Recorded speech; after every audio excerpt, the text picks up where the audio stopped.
for this year, the May 23rd or the Bermuda Day Derby, I was not able to participate in the way I would normally do so, but I'll talk about that in a minute also. But again, I want to say that I am very proud to be Bermudian. This evening, I had some different thoughts in terms of what should the show be like. Should I go back to some budget things or some other monetary things? And I said, no. Let's have a fun night tonight. Let's talk about Bermuda Day. Let's talk about the change from the normal end at Bernard Park, how has that evolved now going to Court Street. And that's why we have our guest this evening, Mr. Elmore Warren and Dr. Gina Tucker. But before I do all that, I want to, may not know this, but I was introduced to radio many, many years ago. And I was going back to see how far it went. It was as early as 2014. And that was because there was at that point in time a conversation about how we can actually enhance the annual budget discussion and make sure we can explain things. And that was done by none other than Mr. Larry Scott. And so I was surprised to know that he has now passed. And so I did call and extend my condolences to his family. And so before I start tonight, what I want to do is, and I trust that the family and everyone else appreciates what I'm going to do, because I'm going to read something which in my mind demonstrates what you may call the measure of a man. And what I mean by that is that when everything is going great, it's easy to carry on a relationship. When things are not going so bad, so good, that's when you really find the strength of the relationship. And so not too long ago, there was a challenge between myself and Mr. Scott. And I'm going to read this. And so at the conclusion, I think people will understand that he was a real man in terms of he was true to his convictions, but he was also a person that took time to reflect and to actually apologize when necessary, or to accept, when he had sometimes gone wrong. And so I'll read this. It was posted before. I just want to read this as a reflection, and people would hopefully understand what I'm getting at. And so it reads, an inconspicuous PLP caucus MOU. These comments have been posted for all of the residents in C7 Hamilton South with the concurrence, which means the agreement, of the Larry that I know. One beauty of Bermuda's small size is that you either know someone or you know someone who knows someone. And on Monday, that was way back in October, I received multiple messages about an MOU that I supposedly signed as a PLP MP. Not knowing what people were talking about, I asked questions and was advised that the source was possibly Larry Scott, someone I know. Rather than act on secondhand information, I contacted the Larry that I know. True to the Larry that I know, he spoke candidly and confirmed that he was the source of the comment about the supposed MOU. I am therefore no longer commenting on secondhand information. He asserts that he has seen one such signed MOU and then surmised that if there was one, there must be many. Notwithstanding, he confirms that he has not seen the many. I can state factually that I have never seen such an MOU, let alone signed one, a sentiment spontaneously confirmed by many of my fellow MPs. Further, as discussed with the Larry that I know, our accountability as MPs is to you, the voters. Therefore, any proposed MOU that contemplates allegiance to a political leader against the threat of resignation is more than preposterous. Rather than engage in a to and fro that attempts to denigrate the character of the Larry that I know, I will simply say, thank you for your candor and admitting that you were the source of the original comment and that you were surmising about the numerous signed MOUs. Again, you have not seen the many. I'll conclude by paraphrasing one of my fellow MPs. We can have our own opinions, but let's have a common set of facts. For me, the fact is that there is no MOU. And I am reminded of the adage, now take your licks like a man. Larry Scott, the man that I knew, took his licks like a man.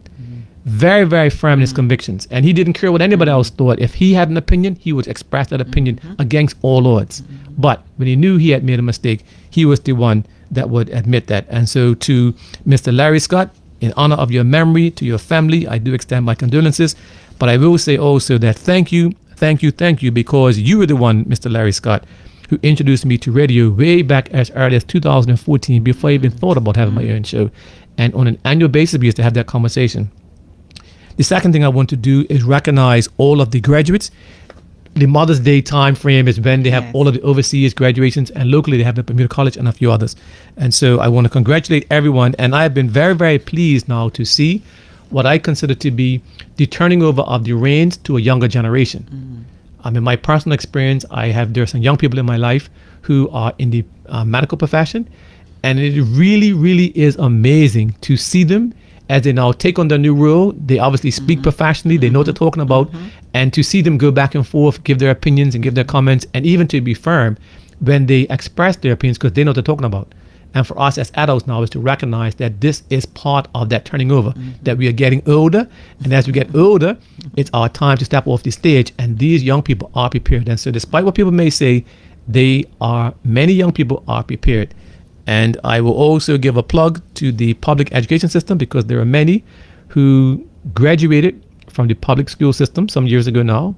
Many of them participated in the dual enrollment program and now graduated from university at a relatively young age. Some of them are quite young from my perspective. And so congrats to them. And I'll talk more about that at another point in time when I get permission from them to be more specific. But once again, I am very proud to be Bermudian.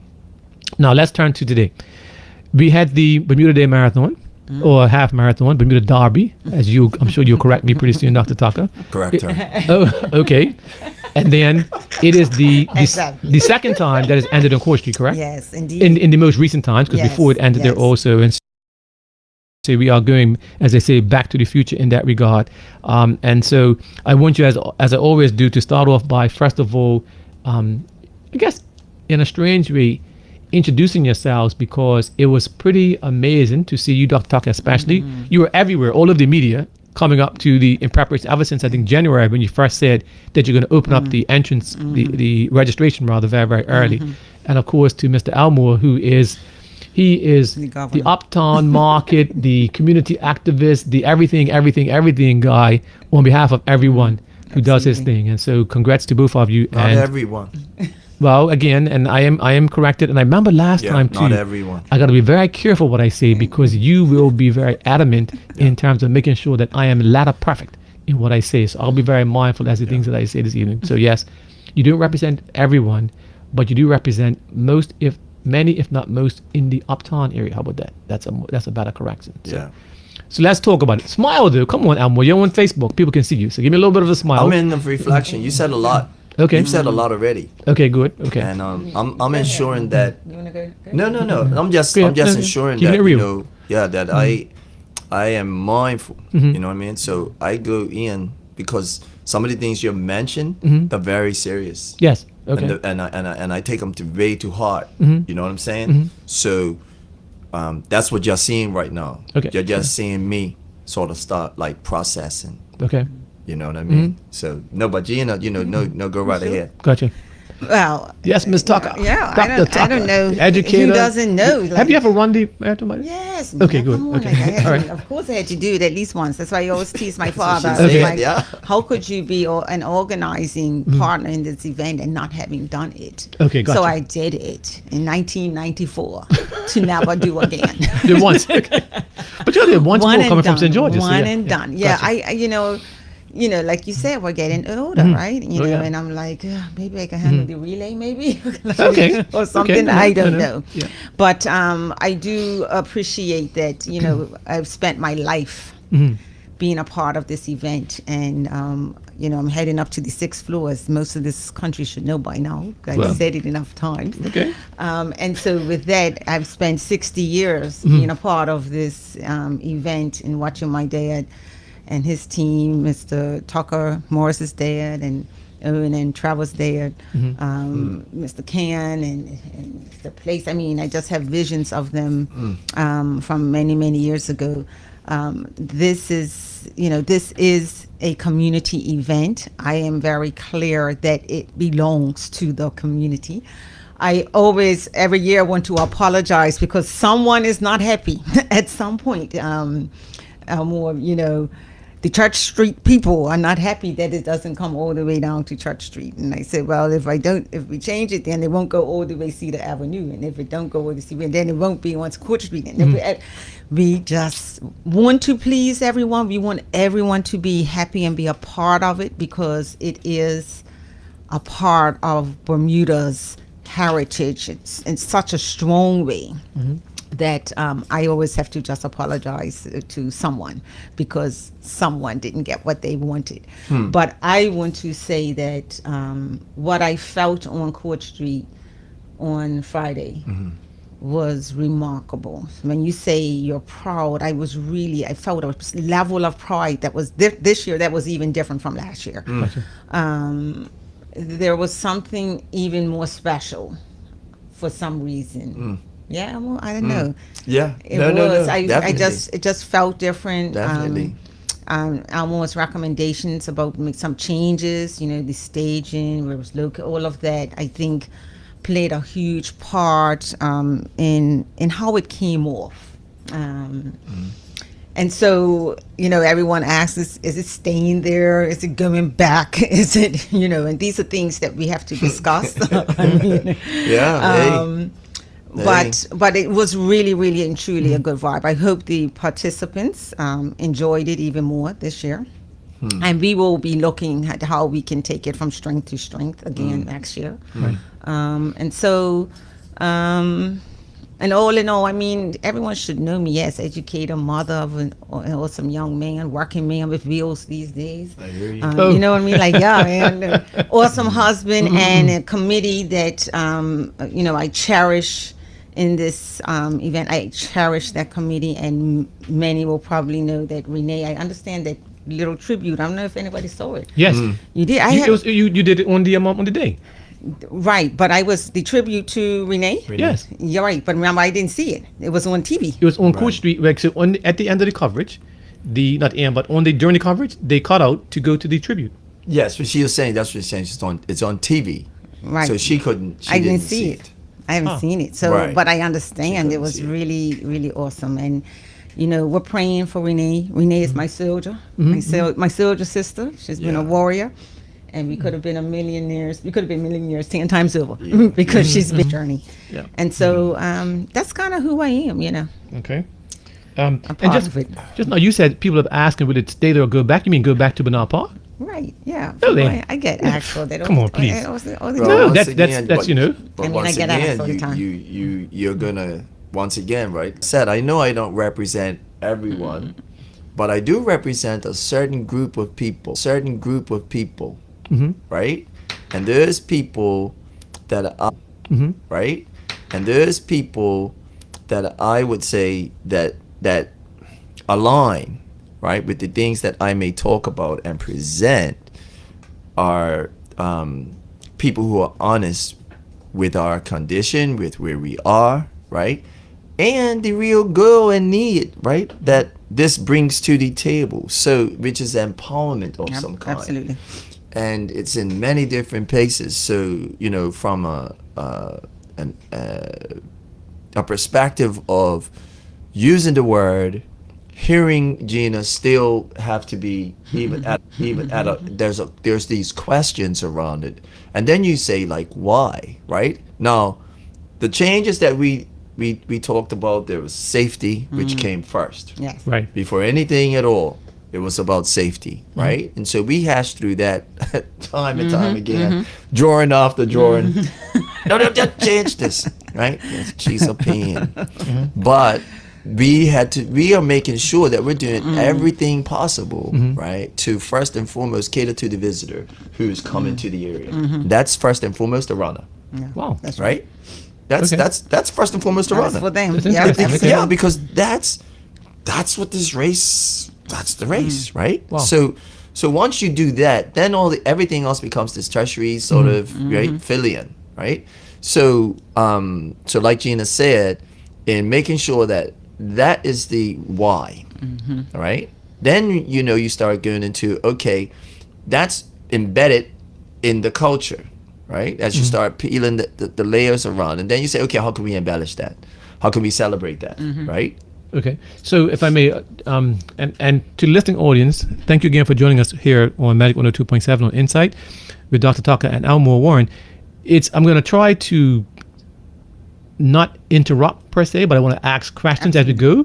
And it's interesting that you're saying that in some respects, you're probably stating the obvious in terms of the primary customer, if you will, is the runner on the day.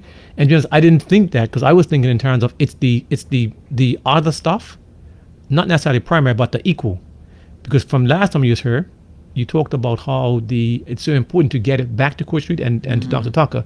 There were some challenges initially from government and otherwise that no, you can't do them, whatever the case may be. And so it was interesting to hear you say that the primary one is the runner and of course safety. And from that, one question is, how come you took out the loop? Well, the loop, that was a huge annoyance for everyone. It was a huge annoyance for me in the car.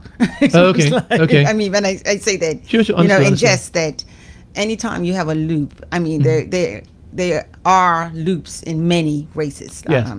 Yes. But anytime you have a loop, there's a challenge for a runner, Yeah. especially. Personally, I don't like it. Yeah, look, especially As at a the runner. 12 point something mile, you're going backward to Yep. come forward. And so it was just because there was so much unrest around Okay. the loop. It was, said, okay. and the gentleman who does it, Bob Thurston, thank you to him, who does the markings, was coming to the island to mark the east road anyway. Then I said, let's try and remove that loop. And so Okay. we pushed it back, right? So he was able to do that easily. And just as a question, I guess, so technically, is it okay that you measure the distance of that point up and around and then say, okay, fine, move the start back Right, that absolutely. distance to get it where it's going to be? Correct. Okay, gotcha. Yeah, Okay. that's pretty much what he did. Excellent. Okay. Yeah, and which was good. And you're saying that so from last year, there was some pushback from the runners Oh, that says this is a whatever. Okay. Yeah, no one enjoyed that loop. Okay. And that's good because it then demonstrates, of course, that you on behalf of the committee are responsive to what the runners are asking for. You Yeah. you want to know what they're asking for now? What now? Then what From they're some asking for, they're asking for a 7:30 a.m. start. I saw that, and Yeah. and I guess the race marshal, That's Mr. long Lee. as been a- Well, his that's long been a looking to thing do that, about how right? people want to. Yeah, well, it's long it's been warm. something. It's very Yes. warm. That's what they're It is saying, very but- warm. Yeah. And for someone who's out there, you're probably out there in the mornings. It's very warm. And so when I'm out there at 7, it's warm, and then at 7:30 it's starting to get blazing. And so we have these runners going on the line at 8:30. It's it's warm. But as an older person, I suppose I gotta be pleasant about this. But Well, this is the thing. So Well, it's- this is it's, the you know- culture, right? That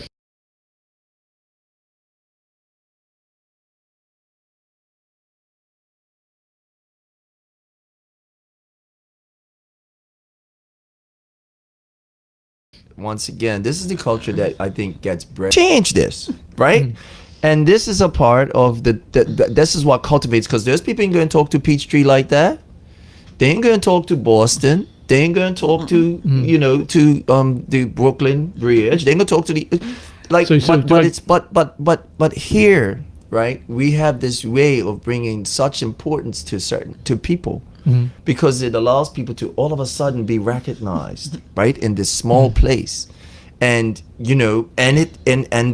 they would try to turn this into whatever they want to, that's as interesting. opposed to this is what it is, right, and you prepare better for this because this is a race you decide to do, but it's established long before you were here, and it's gonna be long after you're gone.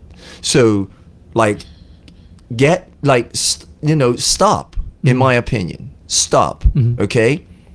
This, I mean, at the end of the day, it's 116 years, 116 years. Imagine that. Yeah. right? So this is what I think once again, this is reality talk here, right? That a lot of people don't want to hear because then it makes them say, oh, well, I got to just take what I get.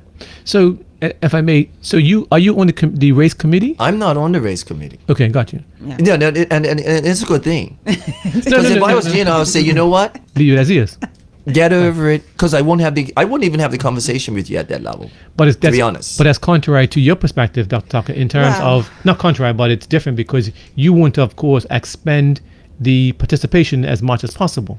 Yeah, and it's for us, for me personally, and I think before the committee, we serve the community in this way, in the runners. Sure. But so we really try to take everyone into consideration. Yeah. And on top of that, really consider the sense of what this race is about, right? And we do take the health and safety. Yes. We had several. I think St. John's I haven't had the confirmed number at this point, but many were off to the Gotcha. hospital. Yeah, and in But tent. So- Gina, But-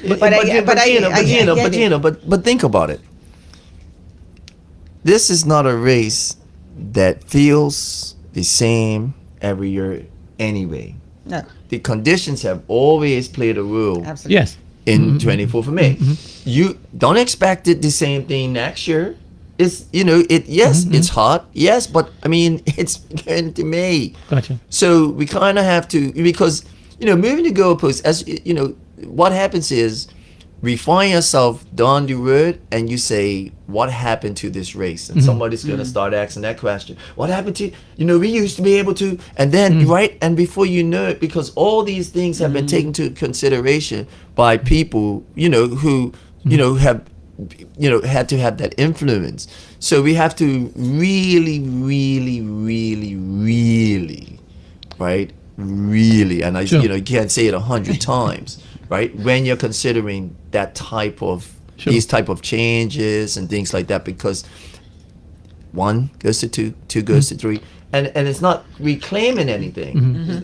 Like when you went to St. George's, for instance, right? It's like, oh my God, it's going to St. George's. Well, This way it was. you reclaim something, Yes. right? As opposed to making a change, you're just remembering what you did and went back That's and got it. interesting. And what I mean by that is, we don't always have the benefit of the discussion or the knowledge of the discussion. And I'm not asking for it to happen, to be honest, because it's that's something as part of the committee.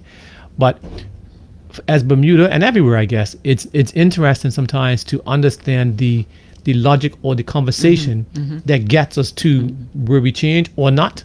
And certainly to Elmore's point, have you ever, I know you used to do skateboard, have you actually run? I've never run. Okay, the cancel race. me. I forget what it's saying. No, just joking. Just No, joking. but, just joking. hey, I give a lot of credit to people who run that Yeah. race. No, I who knows? I may do it one day. Just You have to now. right. Yeah, he has to. He Just, has to. not just. He but has you to. know, He he has to. must. He has He to. must. Gotta stop. No, you I have mean, to. we I'm moved, 61. we moved That's from okay. 10. That's okay. We moved Move. from 10 to like 9:30, 9:30 to 9, 9 to 8:30. That's how Right. That's how we got at 8:30 now. Yeah. And so, And that's all to do it's- with the weather.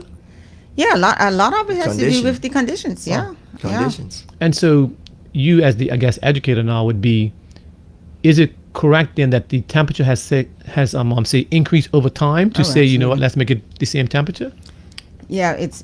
I like think it- I don't- what's the? Well, I I don't don't think think it's I don't think temperature, scientifically she'd be able to say that. Not scientifically, I but don't you think know, scientifically it's. people I do. just. Sorry, I hold on, caller. just yes. Okay. Warm. Yes, It's but very warm. yes, but on occasion, right? As I said, and from Somerset, like coming down Harbour Road, there's no shade whatsoever. The No. road's hot, and it's just hot. But you got used to it, as you say. You prepare yourself, right, to say, okay, fine, it's going to be hot. It's unpredictable in the day, but you do that. And so, again, I don't want to belabor the point too much, but it's interesting as to what comments.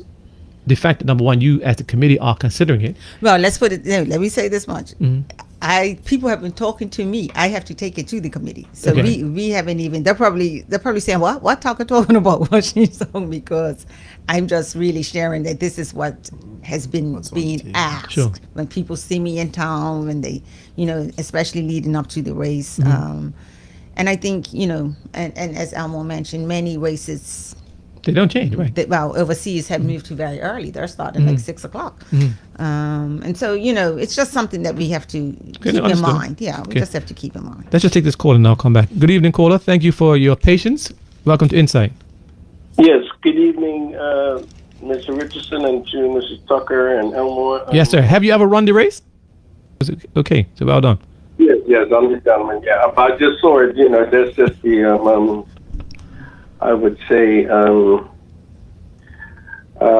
ambassador in me. Okay, but don't get delayed. Go ahead. Yeah. Now, but just listening to all the different scenarios of the race, it is a race. And when it comes to the weather, we have no control over that. Even the organizers or anything. And people must take that into serious consideration. It's a race. No matter where it goes, uphill, downhill, round the corner, wherever it's going to go, where it's designated to end, that's the course in which they do have to run as a participant, right, of that race. And knowing full well in advance, you have the opportunity to train Yes. on that course. to be able to know where you could slow down, speed up, or whatever the case may be. You can condition yourself for that.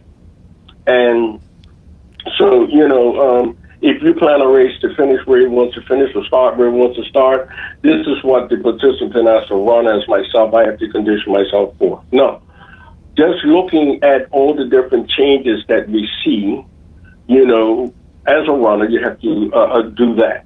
But one thing that I would like to see happen as the time that I was running, and of course at the time that Ms. Tucker's elder family was organizing the race, it did finish at the National Stadium.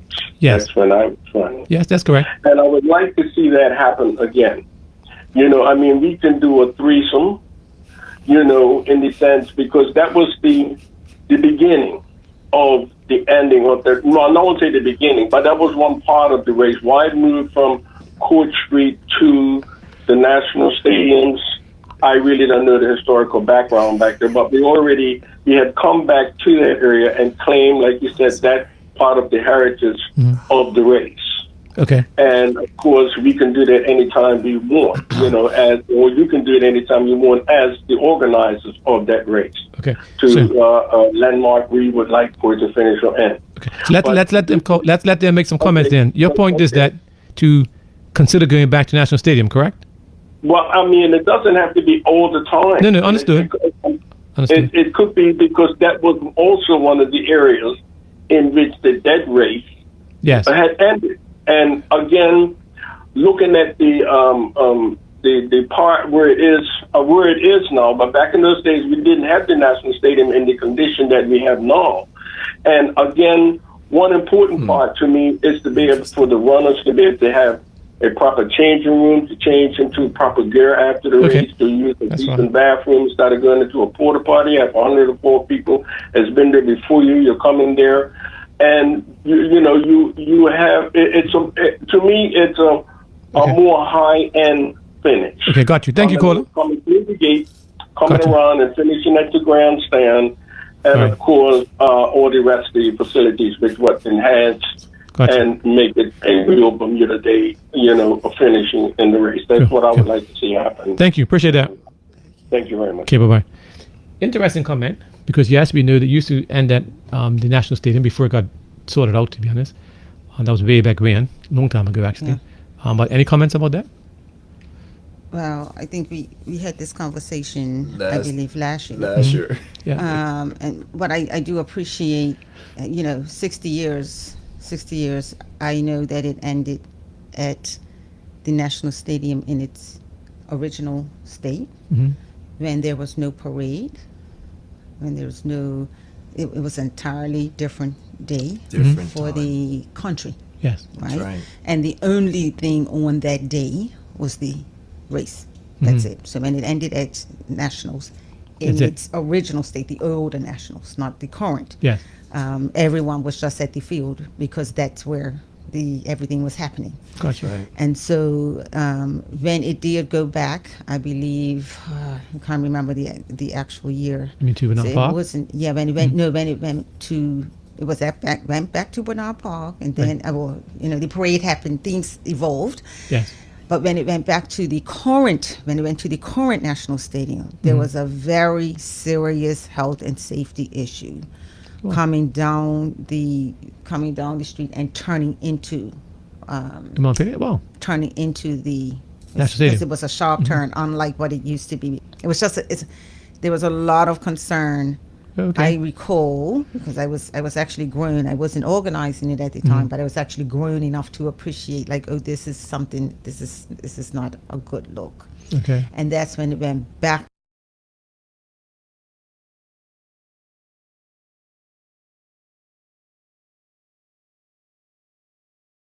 There are the running components, there are the spectator components, there's all sorts of components to it that we keep in mind. Sure. Again, we determined that we will ensure the runners go down all the way down Cedar Avenue, right? Because that's the home for half of the people who watch the parade, right? And so I mean, right now, if we talk about going in the other direction, that eliminates Hamilton pretty much. Yes. All of Cedar Avenue, that whole space. Okay, no, it's appreciation. Right, that whole That's everything. right. Okay. And so, I mean, it's. See, That's interesting. here's but this is what colonization But does. hold on, let's always remember that a lot of us, like us being listening audience, would not necessarily appreciate those things. So that's why I'm saying it's interesting to have this conversation. Yeah, but this is what the colonial intervention has done, and this is a piece of why we got this dilemma, right? Of why people are thinking, and as a lot of people thinking about it, they're not even recognizing the impetus of it, and it comes from, something actually being amalgamated that wasn't naturally there before, right? The race was not the parade. Correct. The race, see, and we have to then go into why this happened. You had an Easter parade. Yes. You had a riot. Mm-hmm. You had a rebellion. You had a pit report. Yeah. You had a people say we need to kumbaya. They hijack, right? The crown jewel of our community. Once again, and you could take this right into cop match. It gets hijacked and pulled into a government structure.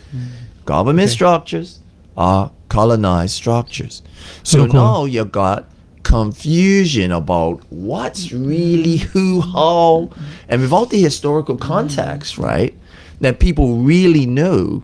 Now you're tugging on something and you're saying, well, geez, it should just go back there. No, well, look at what it's become.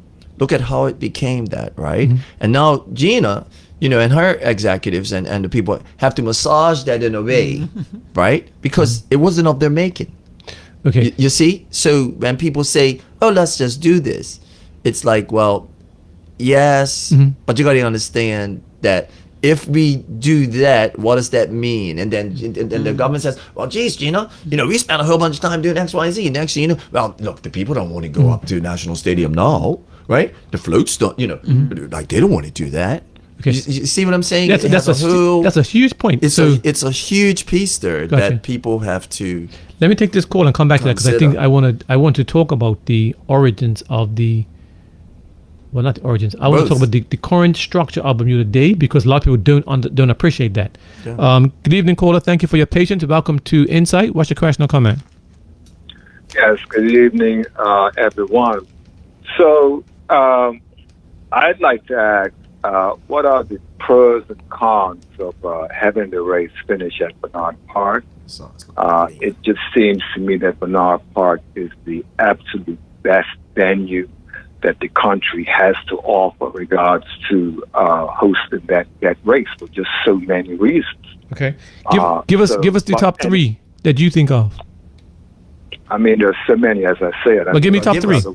Give it up. Give them up. Certainly, we're talking about the area, just the square footage, number one, I suppose. And then where you're also where you're able to have the carnival trucks or parade trucks line up along that long road there, Dutton Avenue. Yes. But in terms of the race, I mean, I have participated once or twice myself. Yes. And so in terms of the race, I appreciate how, you used to have people used to set up the massages after the race.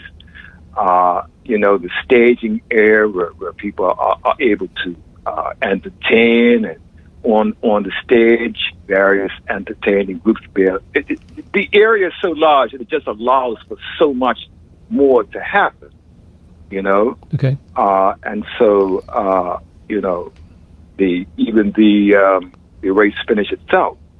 And so when you have a space that large, you can just do so much more. Mm-hmm. That's just the common sense of it to me. But what happens, parking, if I may, hold on. Parking is also, right. But if I may, caller, well. So as we all know, on this May 23rd, right, in the morning, it rains, as they say, cats and dogs. What happens when it rains that hard at Bernard Park? So I mean, what? So is that well, you're gonna get, I suppose. Answer the question. No. I mean, what? We not liking Bernard Park? No. I'm just asking a question in terms of you talked about the big plus being the size of the area, which I appreciate, and just asked the question: what about when it rains? So, I mean, you're gonna get challenges anywhere when it rains.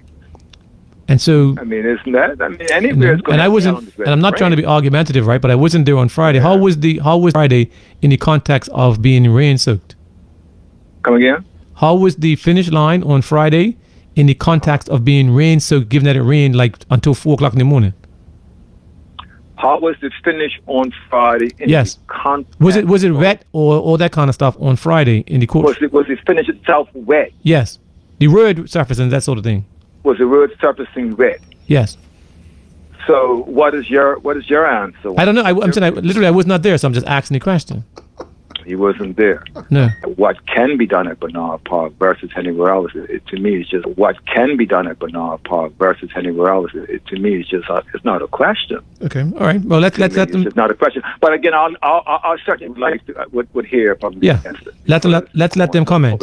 Okay. Cool. Thank you. Thank you. I appreciate the work that's going into it. All right. Thank hard you. work that's Thank going you. into it. Sir. Thank you. I'm gonna take these two real quick, and then we'll come back to yourselves. Good evening, caller. Welcome to Insight. What's your question or comment? Yeah, make one more comment, and you need to raise that point about. Be real concise, because the lines are lit up. Okay, the condition of Bernard Park when that doors happened, and it has happened where it's flooded out, as we know, the roof got flooded you. out. So, with respectfully, we got that. Anything else?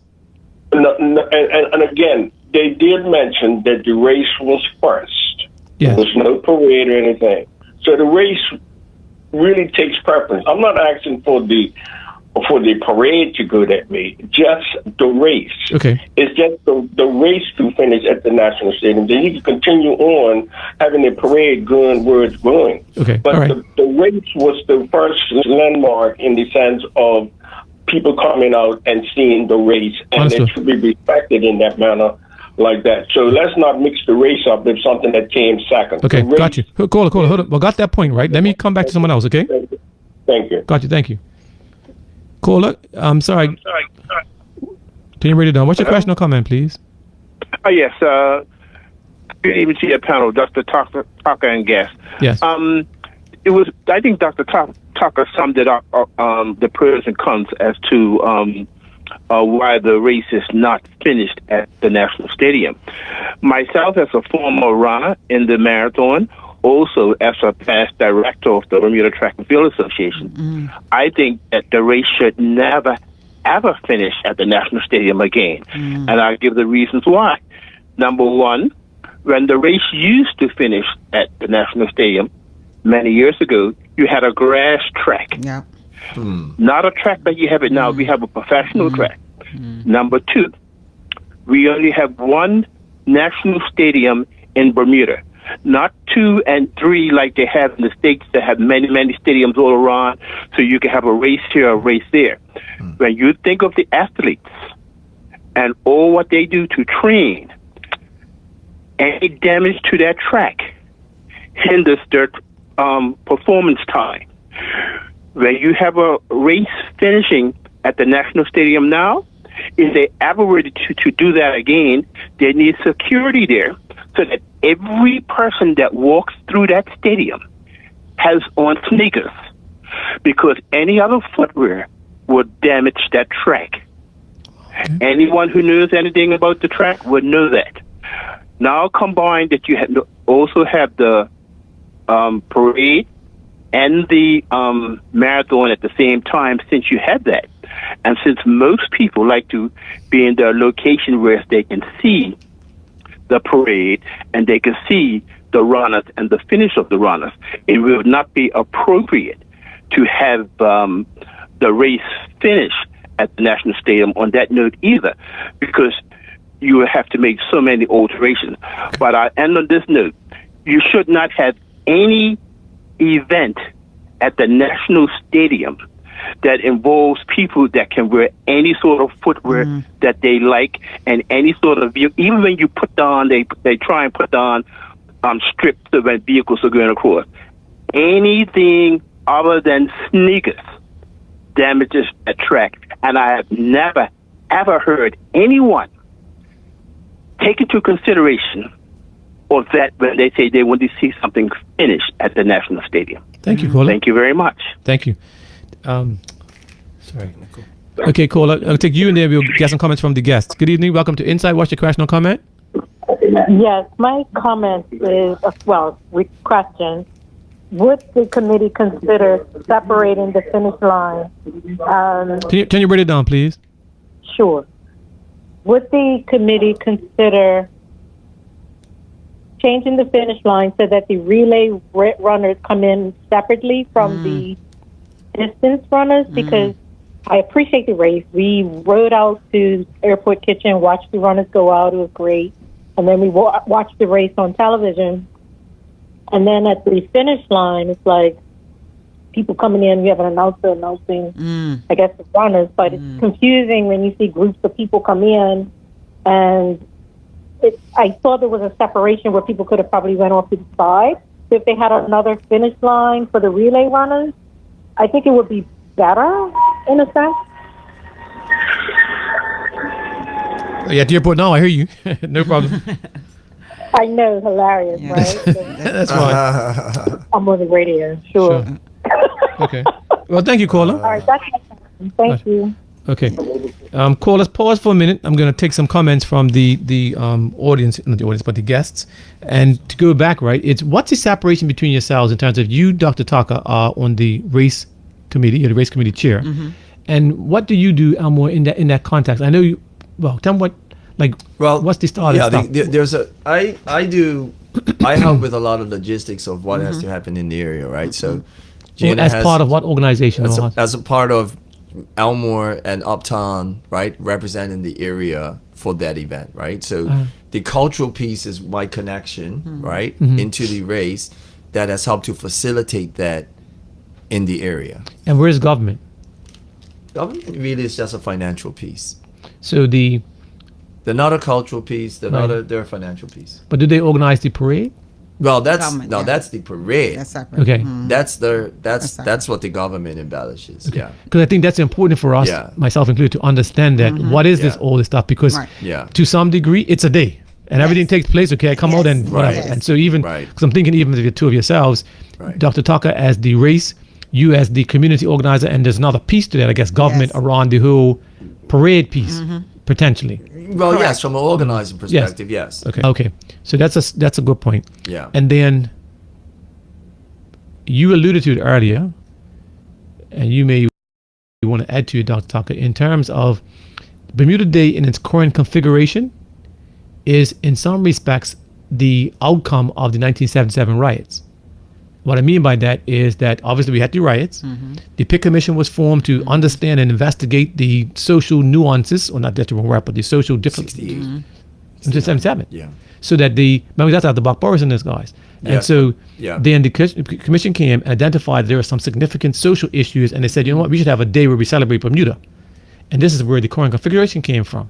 And you talked about it earlier. And people need to go back and understand, which then flows to what you're saying. And so give me some comments around that, because that's what I thought you was getting at context-wise as to why we have to understand what this is about and why some of the things that's being suggested are out of context or will not happen. It's very close, right? You have, remember, like, there's a whole succession of events that brought about how that not just there's a couple of reports, but the PIT report being the one that everybody will point to the most, right? Yes. But there's another one. And call us hold on, I'm going to come back to you in a few minutes. I can't name it right now, right? There are many of them, yes. But you got to remember the series of events all point to the same thing. It was about segregation, discrimination, quote unquote, right? Yes. And so what the whole amalgamation, is born out of all those situations, right? That have come to it. 1977 is the culmination of the death, but the events were, 68, 67, 69, 68, like, right, 72, and then 77. And to be honest, and to the listening audience, that is what, it was interesting because in some respects, it was the PIC Commission that tied all these things together to say that, this is not about the murders. It was about all this pent up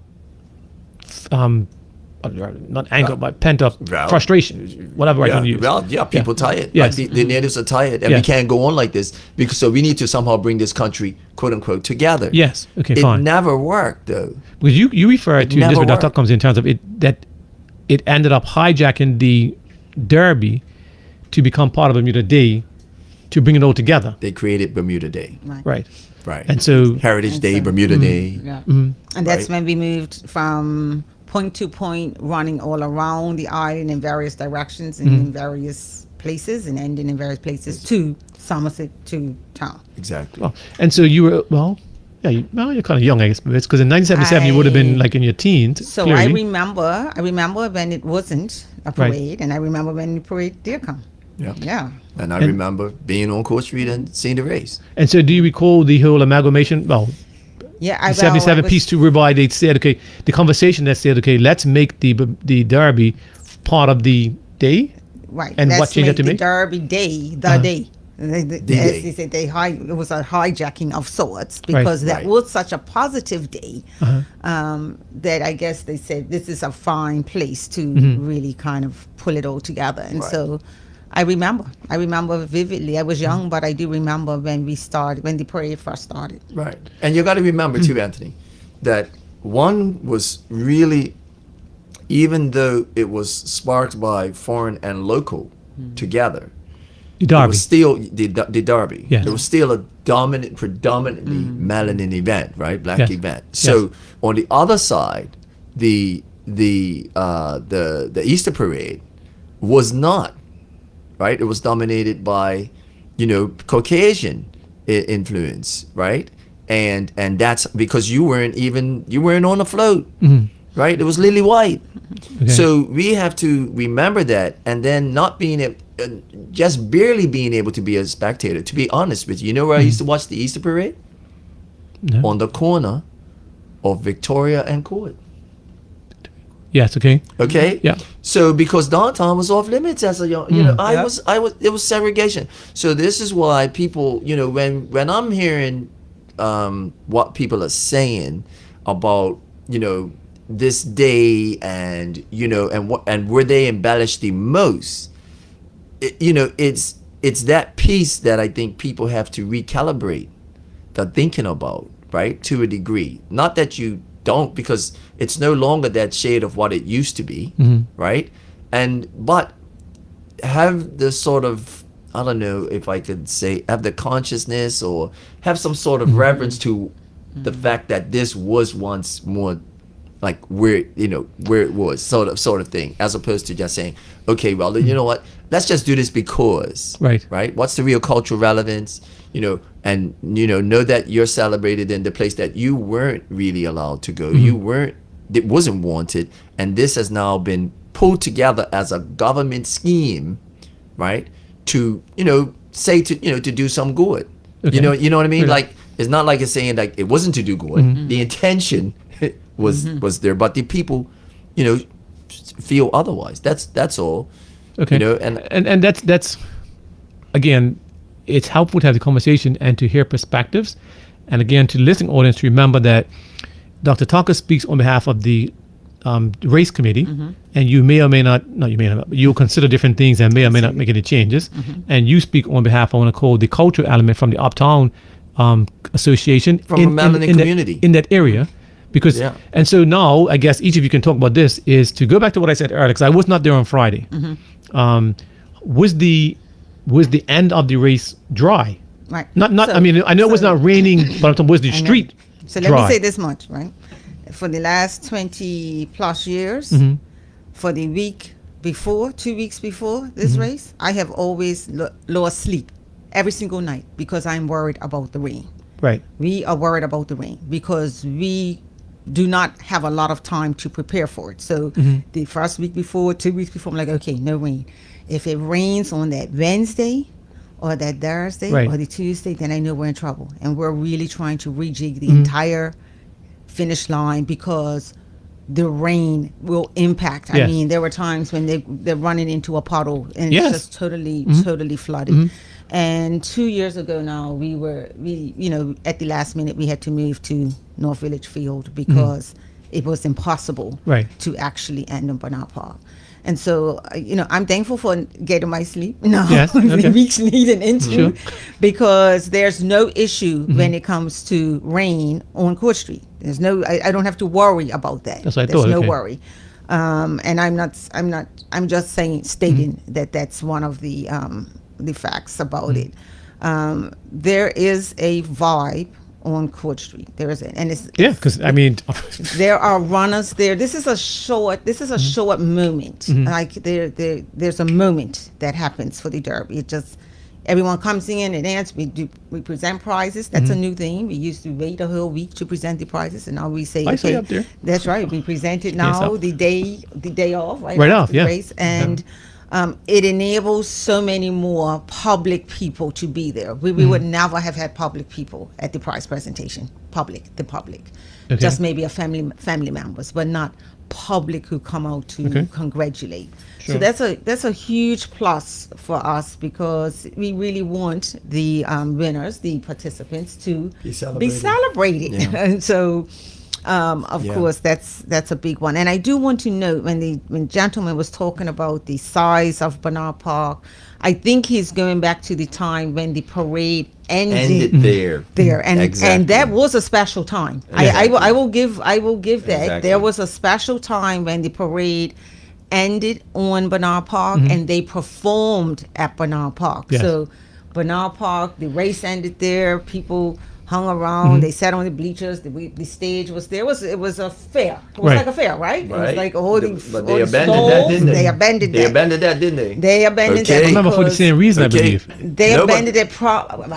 No, but wait. Oh, No, hold on. No, I got you. Tell me what it was. Hold I know on. what it was now. They changed directions of the flipping thing. Yeah, Okay, at a certain But point they they put, at changed some it. point, because they made them start at Bernard Park all of a And at sudden, City Right. Hall. and the City Hall. Right. Now, once again, though, we And got to the- remember, the parade also had alternate starting places and ending Yes. places. So, see, we're only seeing it from one side of that lands, right? But the other side is that it also did that, and this piece, that little piece right there, says that hey, they could abandon the Derby, but the Derby can't do the Derby. You see what I'm saying? So everybody's looking at it from like sort of saying like, what is ours in terms of the melanin black community, is to always be that. But no, we're not recognizing what the institutionalized look at it can do at will, and it's no consideration for the Derby. There's none. Right. And to Absolutely listen, not. sorry, to listeners again, the idea tonight was it's developed. It's interesting how it's developed into a conversation around the different aspects of the day, and I'm quite happy with that. We're gonna take a few more calls in a few seconds, but before that, it's to go back to remember there were some other considerations also about the ending of the parade. You're correct, and now what you have said, and just to remind the listening audience, it's that my camp is set up for the whole day. Yes. And many people don't want to move. They have to move already because, like you said, right? Yes. During the race part, if you're down by the Church Street where the bank used to be, you got to leave the spot and run up to see the races and then come back. But at least you're set for the day for the parade, whatever. And so, and that's a big part of the whole community, family vibe, as you call it. Yeah. That I'm there for the day. Yeah. I can go by. I know in my head already, right? Who's going to be up by the post office? Who's going to be Yes. right up? You can go and get your little snacks as you go along. So that's an important part. I don't want to minimize that. Yeah. It's setting the families up for the day Yeah. to do the thing. So, Yeah. Absolutely. Gotcha. It's all it's all about the Hold on, caller. with the what people are used to and what they become accustomed to, right? Yes. And people can play institutions and systems actually toy with that, right? And some, depending on who you are, you get away with it. Sure. And depending on who you are, you don't get away with it. So institutionally, Hold on, caller. we've allowed them to get away with so much, even though it's a different group of people there. The institutions are still using the same. They're still using the same formulas, That's interesting. Okay. right? And so. And let me just say this too, because we talked about some of the changes, and I didn't get a chance to say the things that we actually did this year that brought even that more piece of that magic. One, we finally got a Gombe group with some fortitude Awesome. to say that they will do something for us, and they're booked from now to eternity. The other thing, what do you mean by that? The gone base meaning At first you couldn't get someone Well, to do no, because most people are saying, "Hey, we're committed to over there. We can't do this." Oh, because of the parade. Because of the parade. Yes. So we found a group that did. Thanks to Alicia, Virgil, my right hand, who helped to make that happen, right? And now they were excited about it. They're like, "Dang, could we do this again?" I was like, "You know, your book's from now to the end because you're the ones who came and did this." So did they do that and they ended the parade, or they did not part of the parade? And they this year they didn't do the parade. Gotcha. Okay. But next year they're saying because of the way how we did it, they're doing this and the parade. Wow. So and just to commend them, because others mentioned it to me the same thing, right? Okay, they were gone based there this time, and so we don't appreciate those that don't participate, don't appreciate what it takes, because it's hard. First of all, again, dance around the costumes, whatever the case may be, right? And so to do it then at say around 11, 12, and then go back at the end of the day, they that's a didn't lot. even want to. They wanted to beat their way to like it was so beautiful. Good. But here's the thing. They were used to be the bearers, right? The forerunners of the oldest trophy in Bermuda, which is the Marathon Derby Trophy, which we walked from Angle Street Social Club, right, to the junction to Places. And that was a magical moment. It was 15 minutes before the final person came in.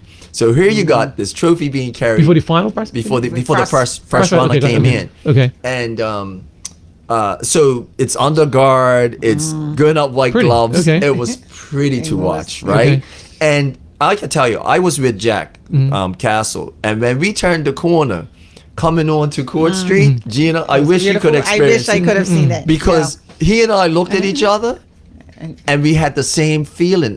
The hair stood up on my hand, on my arms, and it was like, Jack, did you feel that? It's like, did you feel that? And it's like, this was a beautiful moment, right? So this is what we're creating. We're creating beautiful moments, right? That people can actually feel and touch and understand what we're doing. So this was one. The stage was the other. Putting down the blue carpet to try and create the covering. And Gina could tell you, we had a big plan, right? And we're gonna get there. Yeah, we're gonna get there. And we're gonna get there. So if people can understand, like we're continuing to build this, as opposed to say, as long as the derby is there, like we have the faith and hope that I tell people, we are in competition with a desert. That's what I tell people, right? Because that's where people are gonna say X, Y, and Z. So I'm here to compete.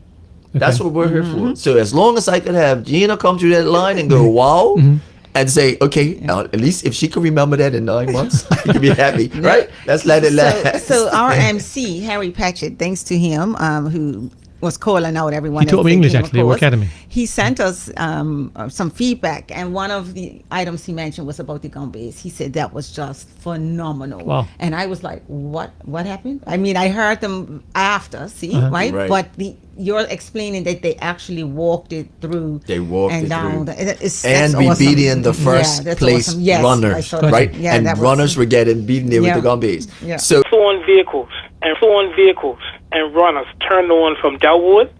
They turned on to Angle Street. Yes. Is it possible in the future if you can get the homeowners who park outside the home on that area there to park on the adjacent street up the edge? Because if you have a vehicle breakdown in one of those vehicles, the commentators or stuff like that, and then you got if it happens right next to a parked car at a house, that whole street is blocked. So you're asking if they can actually clear the street before? Yes. Understood. Yes. Thank you. Because if the runners can't make it through, Understood. then it's going to be in a big spot of bother, and it's going to be criticism because somebody should have saw that. Thank you. Possibly happened. Absolutely. Well done. Absolutely. I did note that. Thank you. It was I recall one car being there, and it is concerning. Yeah, it is. And again, obviously, you're going to have to be pleasant, but that's nice big smile again to be the place. Okay, thank you, caller. Excellent. Okay. Thank you guys have a nice evening. Thanks. You too. you too. Oops, sorry. Good evening, caller. Welcome to Insight. What's your question or comment? Yeah, comment, calling that. So, yes, I did hear the concerns of the talk. The Ray is concerned about the rain. Of course, that's always that I understand that's always a concern for any event of particular. But I want to say that the Bernard Park has had a significant engineering, I suppose, accomplishments made. I mean, there's significant runoff when it rains down. I understand that we perhaps vision when it rains up in our park, the place gets flooded. It does not any longer. Oh, really? The rain, yeah. Okay. The road, the Dodden Avenue road, dry when it rains. Yes. And so, the no worries, we got you. did an amazing job in government did an amazing job in engineering the rainfall so that it doesn't flood out up in our park any longer. But Caller, just a quick comment, right? What the government did do is an amazing job on the asphalt. The runoff goes onto the field. They actually screwed it up. And so, I mean, they made changes both to the grass, the park itself, as well as the road. Okay, but that, again, thank you. That's a not debatable. That's a point in terms of your comment would be that they did make changes. I mean, I'm not going to say it's perfect, but certainly it's a lot better than what it was. No, gotcha. And I accept your comment that from your perspective, using Bernard Park has some advantages in terms of it's a greater size, and so I take the point. Got you. No worries. Yeah, I mean, everywhere's going to have its pros and cons, and so I just wanted to, speak to what the pros and cons. Okay. All right. Appreciate that. Thank you. Yeah, but I think no. But I think it's important. Hold on, Caller. On the road, right? They fixed that piece. Yeah. But the grass. No. The mid Bernard's Park almost. I'm gonna say almost 50% of it on certain ways unusable. Yeah, I mean, obviously neither of us are engineers, but we know for sure. You drive down to the docks are happy, but the roads dry. The docks are happy because it's saturated. Yeah, you can't. Anyway, so that's fine. Good evening, caller. Thank you for your patience. What's your question or comment? Yes, good evening. How you doing? I'm fine, thanks. Yes, Bernard Park, it's still full of mud when it rains. Yes, got you. Right. Also, this is for Elmore and Festival guys. For you guys done a beautiful job with the race, right? The Curry getting to Court Street, right? Now, Elmore, I want to ask you: are we restricted on having more things to do, as you call it, uptown or back of town? Are we being restricted in having more? Like, for instance, you had the go-kart race. That was a one-off thing, right? But is it a restriction on what we can do and what we can do? You're talking about not just on the May 24th, you're talking about period. Yeah. Yeah. Okay. Because there's a lot more that we could do. Sure. Okay. You know? So is it restrictions? Okay. Let me answer that. That's your comment? All right. Thank you. Yes. Okay, gotcha. Are we restricted from having more? What's required to do something on Court Street? Okay, so the court, there's a huge cost involved. And yes. Gina and I have, lament over this. The Corporation of Hamilton owns the streets. So they have fees that have to be paid. So anytime you do a fee, a block, a road, shut down, there's fees to each road. Now, one of the things that Mr. Lewis had from Social Club, he brought about once again the disparity of what gets shut down and what it costs to shut down. So he only wanted to shut down, for instance, between Princess Street and Angle Street at the backside of Social Club. And they were charging him the same of what it would cost to shut down Front Street. Okay. That's disparity, right? That's like, how do you justify that? So when we're in a space where, one, it's supposed to be empowerment, two, it's been disenfranchised and discriminated against for many years, and then we're doing things to lift it up, but we're being, it's being looked at as the same. They have come a long way. Yes. They've come a ways, right, in being a partner of supporting Corporation Hamilton, of making, being sponsors and alleviating some costs, right? However, if you're not the biggest day of the year and you're struggling, how do you have the average event happen, over there? So it's not that it's cost prohibitive for a lot of things to just happen over there, is the answer to the question. And it's because of what, the Crown warns as a pound of flesh, basically. Okay. Yeah. So really it's expensive. It's cost effective. So ballpark, do you recall what the cost was for the street closure when you did the last go-kart? It's thousands. It could go into $28,000-$30,000. Gotcha. Okay. So that's the answer, caller. Is that the restriction is not necessarily what you can do. I'm not lying. Is that there's a cost associated with doing so. I mean, you go. And so you have to be realistic. Call Corporation Hamilton because it'll be public knowledge. You can call and ask, like, what does it cost to block off X, Y, and Z streets? No, understood. And they will have to. They would have to tell you. Gotcha. So that's the response. So it's even online, I think. Gotcha. And again, that's even hold on, caller. That's one of those things whereby I think the conversation is important because we would not necessarily think of that unless you've had to do it. You're not going to think, okay, it's going to cost you $10,000 to close off the roads. It's like what? Just close off the roads. And so, thank you. That's the response. Yeah. Good evening, caller. Welcome to Insight. What's your question or comment? Yes. Good evening, Mr. Richardson. Good evening. I have a concern. You know, people are putting their names on the streets way before the time. Oh, yes. Marking the spots. And there are times that we have always had a spot on Front Street. Yes. And for the last 2 years, someone has taken the signs up, the names up. And this year and last year, we decided that, you know, we're not going to the parade because these people are coming along. They know you've been there for the last years and years, and they come along and take your name off and put their name there. And it's very irritating. You know, I feel that they're going to have to control that. Yes. And you know, it's it's hard to do it. Right. But no, I did not mention it, right? But what surprised me this year was that normally people are basically a week before, but this year was like 2 weeks before that you started seeing tape going down all around Hamilton. Signs, so yeah, names all over the place. Yeah. And like I said, they know, you know, it's a group that sits there for years, and the last 2 years they've taken our names and put in their names, and this year we decided, and last year we're not going out because it's so much confusion. Right. Yeah. You know, so I pray that the corporation can do something about that to control. It's not fair. You know, you got seniors that would like to come out, but yes. Can they go to sit? Right. So maybe just as like what government does for cup match, the government might say, you know, well, they're going to put up a stand or whatever it is somewhere to be reserved for seniors. That might be a suggestion. So thank you. Yeah. Okay. Well, I pray that they will look into it because it takes, you know, the sting out of coming out to watch the parade. Sure. Now, I will say this, call your minister. Who's your MP? Yeah, you're going to take a setup for that. Let's do that and call them. And I'll speak with them about it. Sure. Yep. Thank you. That's actually a very good idea. Thank you very much. Right. Bye-bye. Okay, bye-bye. Good evening, caller. Welcome to Insight. What's your question or comment?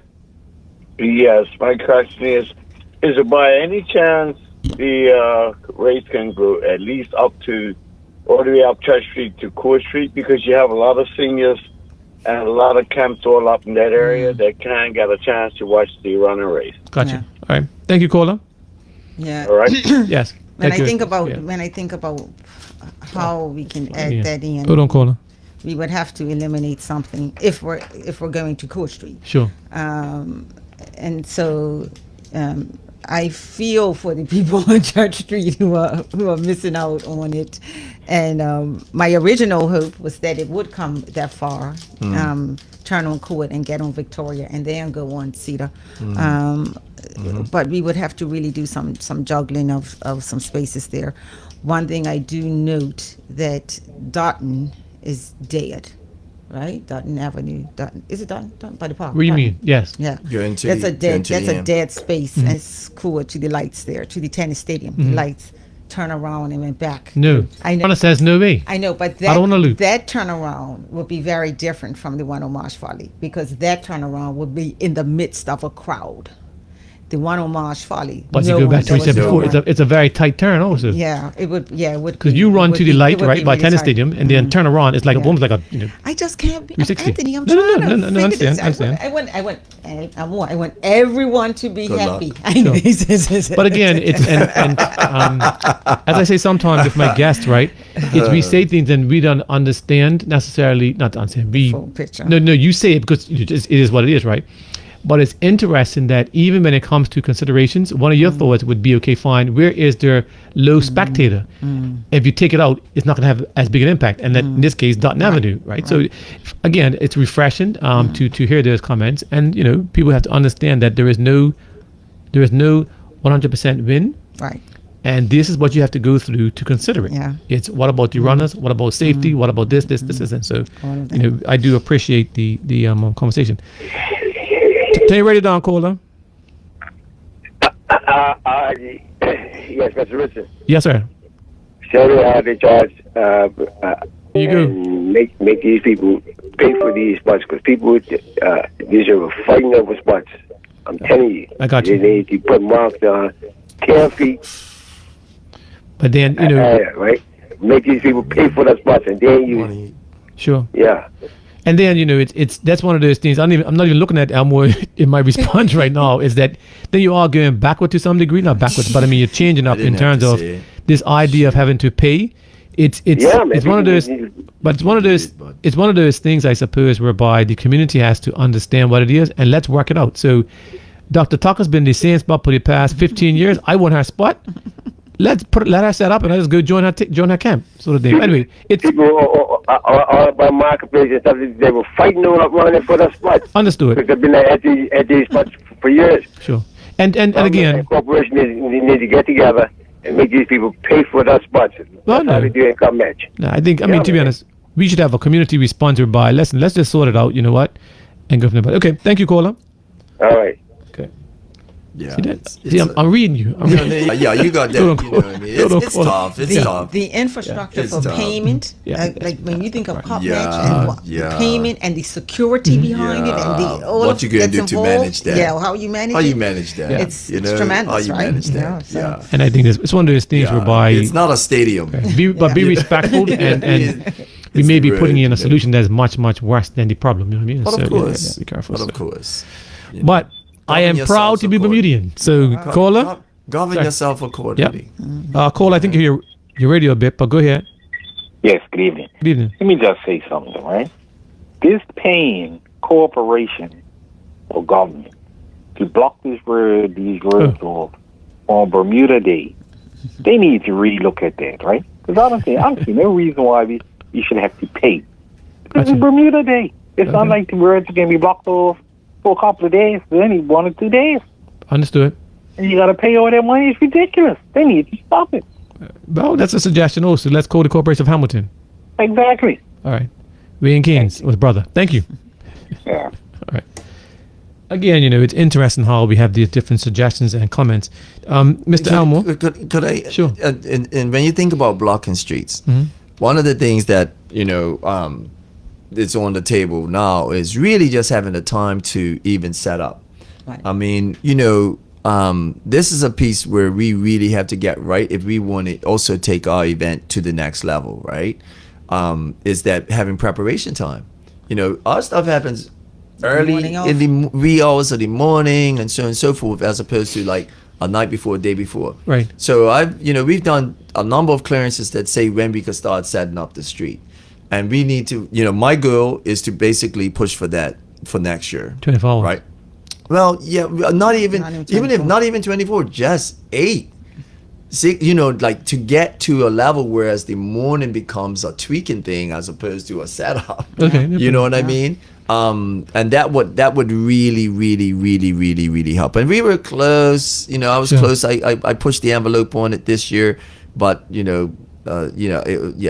So that would be that's the next thing that would be really, really helpful, right? Okay.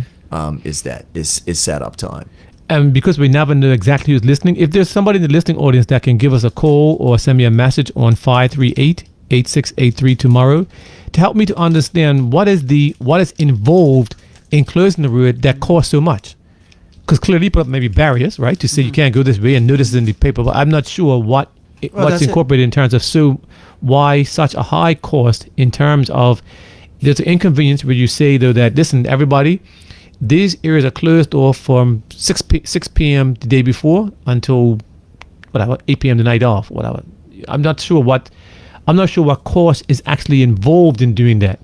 Maybe put the barriers down. Manpower. Mm-hmm. But you don't need manpower if the barriers up. Well, they have to put them out. Right, I'm saying so. If that's the case, then you're fine. going into a understand. very sticky area. What do you mean by that? Well, because you have the parade, you have the marathon, and you have the parade. Yes. Right. Parade locks off the city. Yes. The parade locks off the city. Mm-hmm. The marathon locks off the city for a moment. Right, and it's mobile off for 8 hours. Right. Right plus, right? Uh-huh. And so this is where like it's a financial thing that in the end is you will come to a space where it's not going to make sense. Okay. Under the current structure, right? And so we have, we are working with what we have. Gina can tell you because we don't know the street, and the government, you know what I mean? This became a new space for us, right? Because and ended on Court Street meant that we required road closure. We required more than what we typically would have on Bernard Park. If somebody was saying with pros and cons, this might be a pro for Bernard Park, because this did impact budget. But I do want to say this because it's important. I'm thankful to Corporation of Hamilton in that when they considered each event separately. And so the parade gets their bill, we get our bill, and I get mine. We get our bill. Gets his bill, and everybody gets a bill. Oh. And so what I do want to say is that thankful for the sponsorship. It's sponsorship that's included in there. Services because in kind and sponsorship. It's one amount, and the first time I heard the amount, I was like, oh well, we're going back to Bernard Park. There's no way we can afford it, and so I was just like, well, that's it. That's the deal breaker right there. That's it. Okay. Because the Derby could not have afforded that cost. And so, and in their consideration and bringing it down, it came to a reasonable space. Sure. And so we're thankful for that. And so thank you, Corporation of Hamilton. I want to say that. Yes, I would say that too. But then I also want to say thank you to youth and the coach, youth and sport, and tourism, and who culture supported and us in terms of helping to curb some of the costs in this regard. Because again, we are not for profit, right? So we don't have money like that. We just take in the money and it goes right back out. So we're not a business. But what's interesting, at least to me, is that I made a note before you guys made those comments in terms of to the minister, what is the cost of closing the street for the parade? Because that's a significant cost. The town is closed, basically. They would have probably 3 or 4 times more than ours. It's a hefty bill. It'd be interesting to figure it out. Yeah, it's a hefty bill. And thinking out loud, is it possible for you to get permission but then close it yourself, whereby there is no I'm saying, for example, they say the roads are closed but you put the barriers up because it's cheap? Well, let's put it like this. Because there's things like infrastructure wise and safety wise and their rules and their regs, like they have to be responsible to do X amount of things, right? Obviously, we do whatever we can to alleviate. So if they say, hey, you don't need this and you don't need that, we are like, yes, we could do that. Okay. So they've worked with us on that kind of thing, like whatever we could take on that we feel we could have and do it safely. And, then they've allowed that to sort of happen, right? Okay. So that we say, this is how we managed to trim this budget down, right? With the services in kind, the sponsorship. We say, well, for instance, we don't need 8 street cleaners. We do. Or you only need 4. Right. Okay, you only need 4? Yeah, we'll make sure that, you see what I'm saying? Okay. So this is where it all gets to, but the road closure and pickup is their big thing. And then they provide things like electricity, right? For power and things of that nature, right? So those are the key things, and also communication, right? That we can't necessarily afford. Communication to the public, or when it's happening, road closures, That's also a part of it, right? So they bring. It's not like they're not bringing anything to the table. Sure. However, it's because of the day in itself. I personally feel that it just should be one way. I feel, and government should cover the day. Sure. Because you know what? They created this day, and they should take responsibility at that level for this day. Okay, interesting. Good evening, caller. Thank you for your patience. What's your question or comment? Good evening, Mr. Richardson, and good evening to the guest. First, you asked a question about the familiar voice. Yes, sir. What the corporation, what constituted the cost. Yes. And I've served on the the board of the Corporation of Hamilton, and I can say that the cost was made up mostly of labor rate and then of equipment, etc. So from my recollection, the Corporation of Hamilton didn't seek to make money out of these things. Yes. They were basically, for the most part, covering costs, which are normally at double time for the laborers. Yes. People have to come in early, they have to prepare, they have to communicate to all of the right parties, police, etc. So they're doing all of that. And then mostly it's people coming in to put down barriers and clean up afterwards. Yeah. Sometimes, and I think the corporation does such a good job at managing some of these public events. Yes. That you really don't even recognize that you've had an event. That is correct. I remember, we've had some, in this case, Bermuda Day. Bermuda Day, I'm sure when everybody left, it didn't look as good as when they arrived. But Monday morning, you would never know. It always looks like, hey, Hamilton's back to what it would be. And nobody even thinks about it. But that really is where all of that cost is. Cleaning it up, laying it out, preparing, and the double time and overtime and all the other kind of things that get it good. Okay. And I appreciate that. And before I got off, I just wanted to thank Dr. Tucker for all of the work that she did, particularly with us at Western Stars. Yes. Because of course we submitted a team to help to raise money for the football program and get the field going, etc. So that everybody in the Pembroke area that supports Dandytown can start using that facility again. It was cool, calm, and collected when others were kind of panicking about what we were trying to do and the attention we were trying to do. So thank you, Dr. Tucker. How did your team do, by the way, the participants? Because like 40, right? 40? We made some last minute changes which didn't work in our favor. Sure. So how did we do? I don't know the actual count. Not money wise. I'm talking about how many members actually ended up running. Yeah, we had about 45. I believe. Well done. So our strategy was good, but our execution was not, because I think we should have pulled it off, but we got a little, confused in the actual delivery of it, so we didn't make out. But again, as you knew, this is another community idea. There is that I didn't realize you was part of Dandytown, but you guys can host your own Dandytown event and raise the money you want to raise, like a roundabout town or something, sort of thing. So yeah. No, you're absolutely right. I mean, it was just and we as I'm calling on behalf of.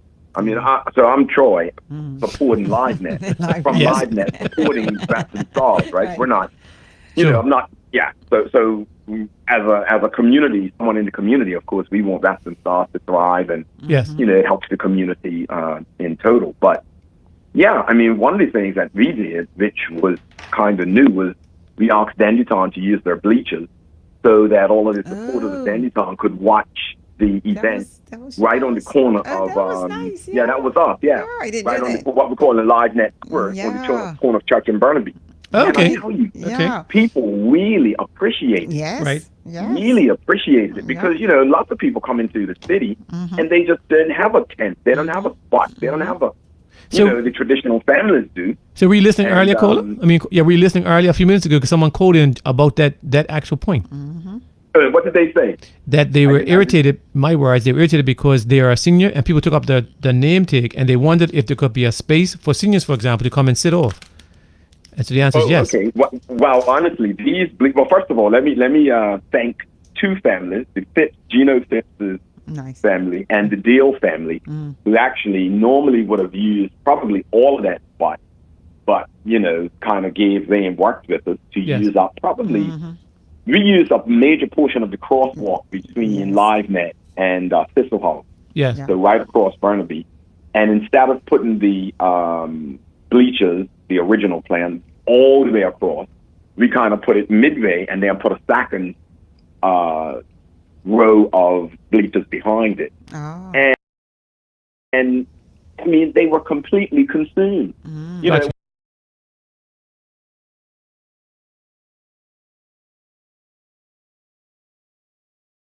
it was surprising, but having said that, it wasn't always consumed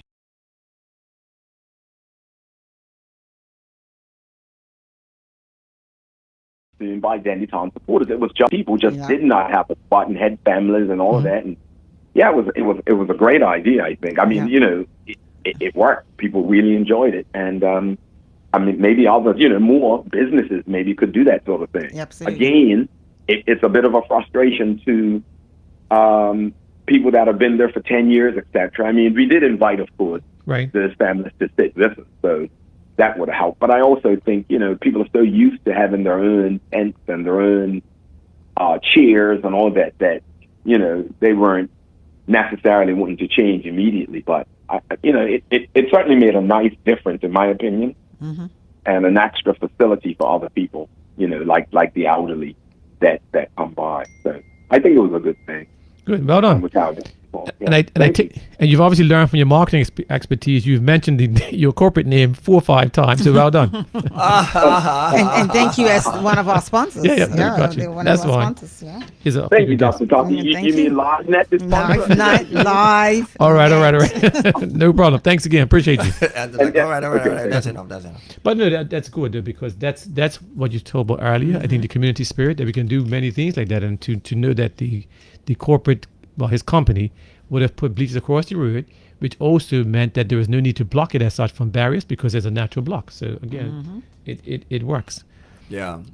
And I think one thing we haven't mentioned, like I said, as we're thinking about all the course, you know, BEDC, who was the main lead sponsor for everything, you know, for us this year. Without them, I mean, we wouldn't be able to do what we do. And let's be kind there, because remember, BEDC by extension is government, so government did put in a good chunk of support for you. Well, now all you're doing is sort of leveraging some sort of political thing, but at the end of the day, it's BEDC, which is a Quengo. So, you know, at the end of the day, that's what it doesn't go out and it says government. No. It says BEDC.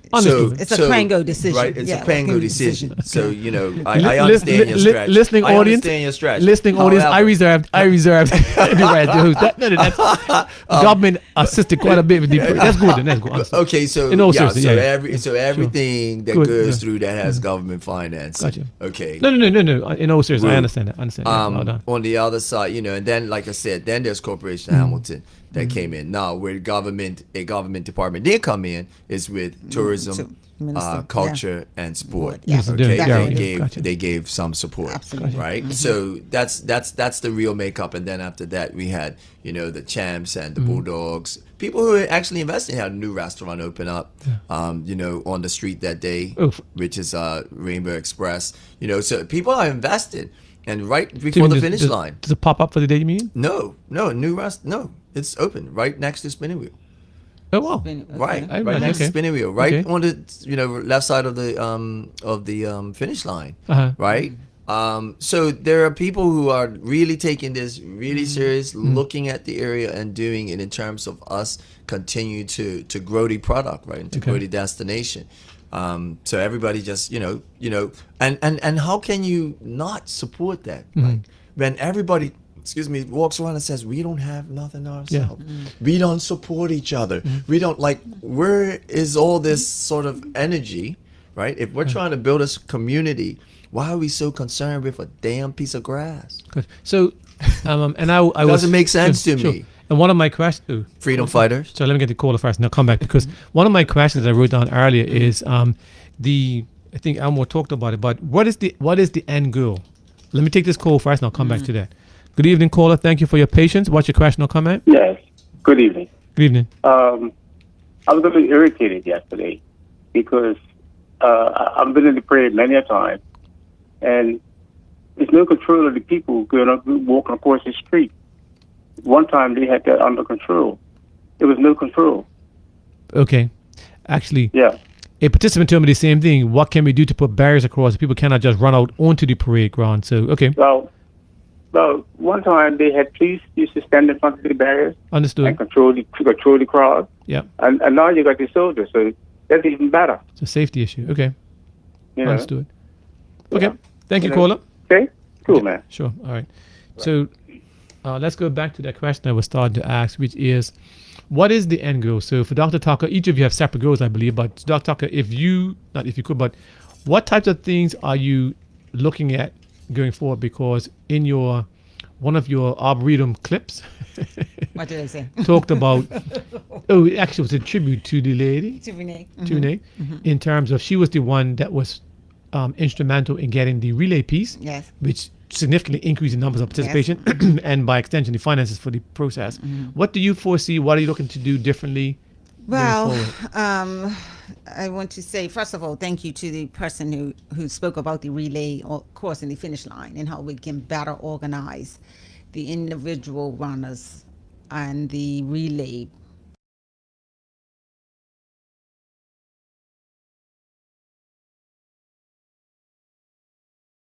participants coming across the line. So I note that.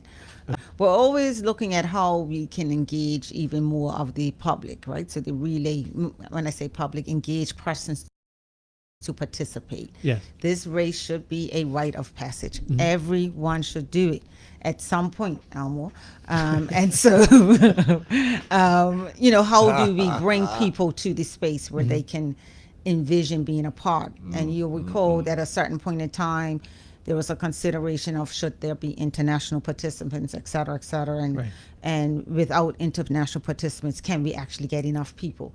I am so proud, and you say proud, I am extremely proud that in the last 2 years, we've topped over 1,000 people. Yeah, I meant to ask you that. It's absolutely phenomenal. We don't, it's like, that's not typical. That's not typical. So the engagement, the public's engagement with this event has tremendously grown in a way that's really like wow for us, right? And so there is something to note for that. How do we continue to engage? How do we continue to uplift? How do we continue to recognize our more elite as well as the non-elite, like Elmore, when he comes to run, he should get a little prize or something. And so we're always looking at how the spectators, as well as the participants, can be uplifted in this event. I do note that going to Court Street did up the engagement of even the spectators. Yes. Of people will be on Cedar Avenue, see them come across, and then come over to Court Street just to celebrate with the finish line and all that's going on there. And so I am heading to the 6th floor. Many of us, I've watched this all get a little gray in the hair, the entire committee. And so I'm encouraging us and really and truly at how we succession this. So who's behind Gina? Well, we're working on that.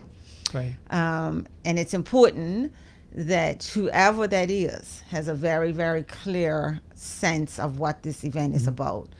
And when I think about the year when it was being considered about being international and not being international, for me, there was a lot of reflection on what this race is about. And it was really a crossroads, right? We could have turned right and we could have had 500 international people. We could have had 100 international, 150 easy. Right. But when we turned left and we kind of stayed, we ended up with over 1,000 locals, so to speak, engaging. But that person, whoever that is, has to really, really, truly appreciate what this event is about. And so whoever it is. But it's got to be young Gina. It's got to be a young Gina. And so I started Derek was about 36, 37. So that person should be around about that age. Sure. And I think that person would bring that youthful tackling all of that with them into this space. And so I'm excited. I'm excited about how we actually succession, how we engage with the next generation to carry this over the next period. And one comment I hear, by the way, because to your brother Kim, the little green car continues on like, jeez, man, a guy. And I guess I thought about this as he said it's a classic. He fine. said this car's a classic. It is. Right, but as from the running point of view, though, I was a bit not, but I guess one comment would be, can you guys get electric cars next year? Yes, we should. Because you're running directly in front of the runners. Yeah, well, we're not in front of the runners now. He's way up, and we're so it's really. It's well, really come and the run truck. the when truck. you came around the roundabout, the number 1 gate, you're close to the runner. That's what made me say. Who, me? No, which one? Which number 1 gate? We were by the bridge, the first bridge. The runners were not that far behind you, and that's what made me think. Okay, whoa, what about electric vehicles? Anyway, whatever. Yes, that has been considered, and I've actually been talking to BBC about them because they're right in front of the runners, and so I'm talking with them. Thankfully, about it's nice and open, but still, I think that's something that would help. No, I agree. That's something we should definitely be moving toward. Considering that the first guys used to have Mobilad, Sundaps, and flipping Cyruses completely all around them. And Ed Sherlock is still out there pounding the pavement and walking to the, Could be that much faster. It's all, and vehicles are far cleaner today than they were back then. So it's a whole, like, once again, I think it's a whole lot involved when you start thinking, and Gina hit a really good, hit one of the pinnacle points, right? It's saying, listen, here's the line. We had to come to this place that says, you know what? This is a local race. Yes. And we're not trying to be anything else but what it is, right? And this is the foundations of it, and this is what we're going to hold true to. And that is, there's an anomalies, right, that we actually have, right? When you have the guiding principles and values of something that you're not willing to give up. Just because it could be this for someone else, just because this is local, this is what brings pride. You make a good point. This is what brings pride. This is what brings ownership, right? It's saying we're not just selling out just because others want to. What is more important for us to have us? And right? it's unfortunate. And that needs to really start permeating across everything that we do, which comes to this point about your opening comments, which was, I am right. This whole Bermuda thing, because without that, what are you saying? And I will commend you in terms of, and I hope you can do it even more so, is to get that message out, which is that fundamental message, is that we're not trying to be all these things. All people are trying to be this Bermuda, and there's nothing negative about that. And what I will say is, and you, anyway, I'll say this, is that it's interesting that for Bermudians, right, winning the May 24th is more important or more recognized than winning International Race Weekend. Oh, absolutely. It's amazing. Oh, absolutely. And that speaks to your point, because International Race Weekend is just that. It's international. You may come the first Bermudian person, but guess what? With respect, okay. It's a totally different event. It's a different thing. So, And it can't be, see, I think on that part, we're being sort of taught to almost be apologetic about being 100 for us. Yeah.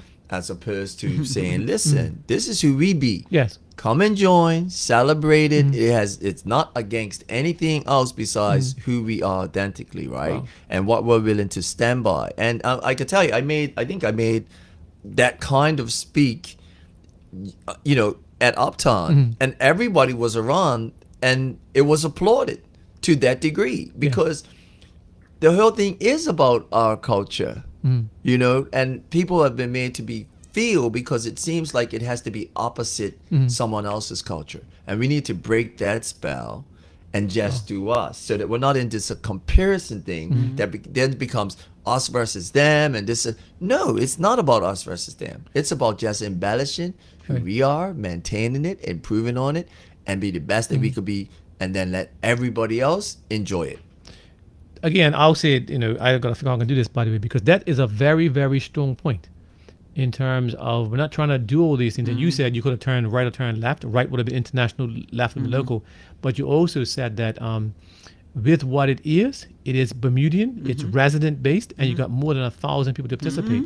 Yeah. And again, I said, I'll tell you real quick what happened about it. This year, I didn't fully participate because my son got injured. Yeah. So he ran the first 2 miles, got up by Garter Bay, and his hips something wrong. So he couldn't finish. And so, and that's one of the things too, by the way, which I'll tell the listener audience, I haven't told anybody else this, is that for me, it took away from the day. Yes. because normally, now my son would run and I would actually go to different points and see him. But when he couldn't finish, it was like, geez, man, like, but he came back. I'm very proud to be Bermudian because in that area, I walk from Grotto Bay up to the Switzerland, and you'd be surprised how many people are there. And you talk about people engaged. Oh, yeah. So you had the runners themselves, plus that's the relay switch point for the first switch point, right? That's right. And I'm running the first leg of the relay, let's say, right? But guess what? There are probably 5 family members at the switch point. That's right. And so it's amazing. That's right. And they're there early, and so I strongly encourage that to continue. So well done. Yeah. Yeah, when it comes to our issues of culture, right? Hold on, call him almost there. When it comes to our issues of culture, I think we find ourselves in this position where we apologize, right? We got our apologies sort of out of context. Because really, no Caucasian has to apologize to me for where I am right now. None. Yeah? And I don't, vice versa, right? Where we are. Like, we don't have to take that on. What we do have to understand is the system which is in operation that either one benefits from or one actually is being held back under, right? At some level, there are things that benefit and there are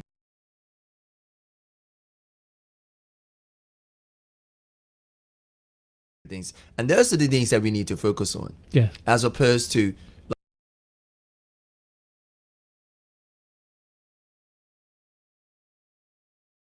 strong tip about what the Royal Gazette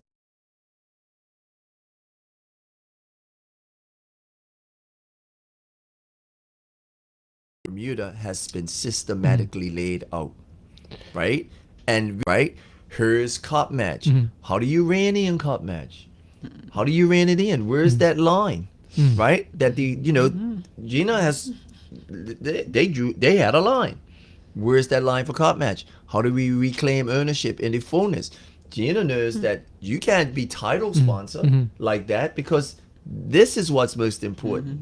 You see what I'm saying? It doesn't come just to say, okay, I've got a checkbook. Okay, I've got this. No. Again, what is important? I have to look at this program again because you're making some very, very important points, very, very fundamental points for us to not. A lot of times, you say A and I push back right away as opposed to, no, let's really think through what's being said because it's not being offensive, it's not being anything negative. It's a positive thing for us to learn from. Positive. So, well done. Good evening, caller. Thank you very much for your patience. What's your question or comment? Yes, I've been listening and very good conversation. A lot of good points has been made, and again, be concise.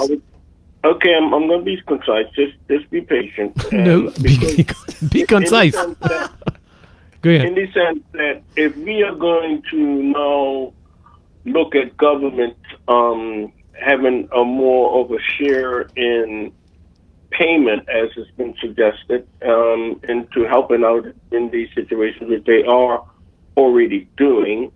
And of course, we need to take into consideration the government is in a conversation now of taking over the corporation. I think people need to keep that in mind as well, because that could develop at some time in the future, and things could change. Things could change in a way we probably could get more assistance when it comes to the changing of the blocking of the roads and things like that. These could be understood. Beneficial. But you remember right now, hold on. Remember the call right now. The government has more than $1 billion. They can still assist. Yeah, Nothing I stops understand that. I understand that. But then when you do have now, you're saying the government. When you're talking about the government, understood. You're talking about the people of Bermuda. You're talking about us. Yes. And when you get the people's money involved, you'll have more people that will want to have a say in how that money is going to be used to do whatever. You understand what I'm saying? Yep. Just like I'm doing right now, in the sense that. Okay, I got you, caller. Let me take out 2 callers. I understand. Okay, now. Thank you. Now, in that sense, now again, when it comes to the spots, now is it a fair thing or unfair thing to other people who may want to be able to enjoy that spot as well? Understood. In the sense of it being Bermuda Day. And, yes, families has been there for a lot of years and being in that particular spot. And, of course, other people who may want to do the same thing Understood. would never get the opportunity to do that. And this is supposed to be Bermuda Day. And Understand. It's supposed to include all of us, black and white, in the All right. sense that we're not looking back at what happened in the future, in the sense where we're trying to put ourselves in a position where that's what they did and this is what we're going to do. Okay, we got you. Caller. Okay, I got you. Thank you. You know what I'm saying? So Yes. I mean, Elmore needs to take that into got you. consideration as well. Thank you. In the sense of trying to separate us, in the sense where we all should be coming together. Appreciate Thank that. you very much. Thank you. I mean, one call, by the way, one comment would just be to have no spots. Everything's just first come, first serve. Real quick, Elmore and both of you, really quick. One person, I got some comments back now that 7:30 will be a good start for, and it's a relatively new participant, but 7:30 is a better start time for the marathon runners, which will be similar to overseas starting times. This is my request for the committee to strongly consider. So 7:30, strongly consider that, please. Someone else is asking Elmore if you remember what is the actual name of the Gombe troop. They thoroughly loved the idea of the runner being Zulu. So Zulu. caller, the Gombe troop is Zulu, and their point was it was nice for them to have the first runner beat to the finish line. Yes. And we could only imagine there's nothing Yes. better than that. So Yeah, just don't get in the way. Come on, give thanks. Give thanks. Yeah, Alicia, give thanks. Sure. Yeah, Zulu. Yeah, give thanks. New tradition started. Got you. And also, if we want to talk about separation or unity, what is the most unifying thing that we actually have in this context? The Derby is it. Oh yes, Yeah. The Derby brings is everyone. it. Yeah. Brings They everyone didn't, together. they didn't think of it that way, right? Because they looked at no, the Derby is it. It's still the number one, because even when you get down to the cup matches, it's not necessarily a unifying thing in that regard. And to be honest, I mean, I've said it's this, I the believe, elsewhere, that if you look at all of the Bermuda events, the Marathon Derby is the one that brings everybody together the best. Yeah.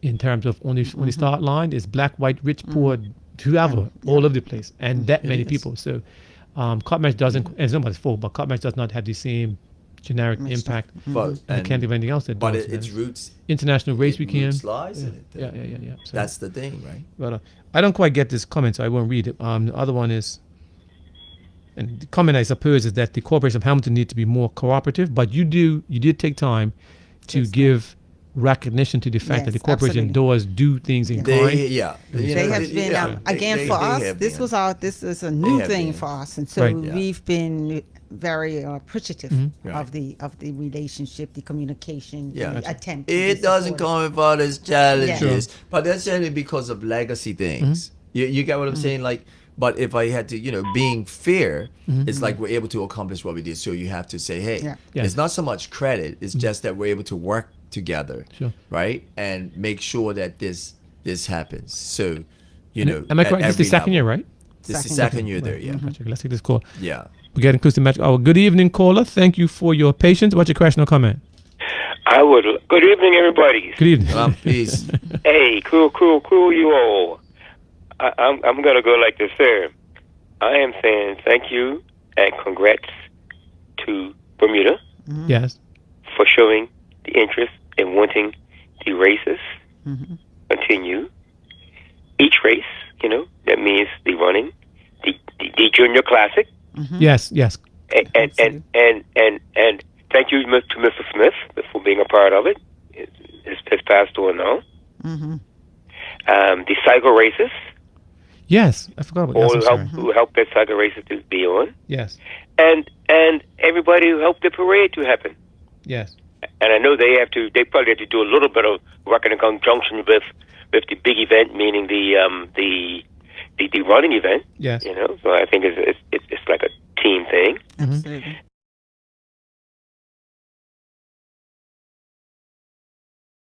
And when I say Bermuda, I mean you organizers, Mr. Tucker, Mr. Warren, and organizers for the other races and the parade people as well.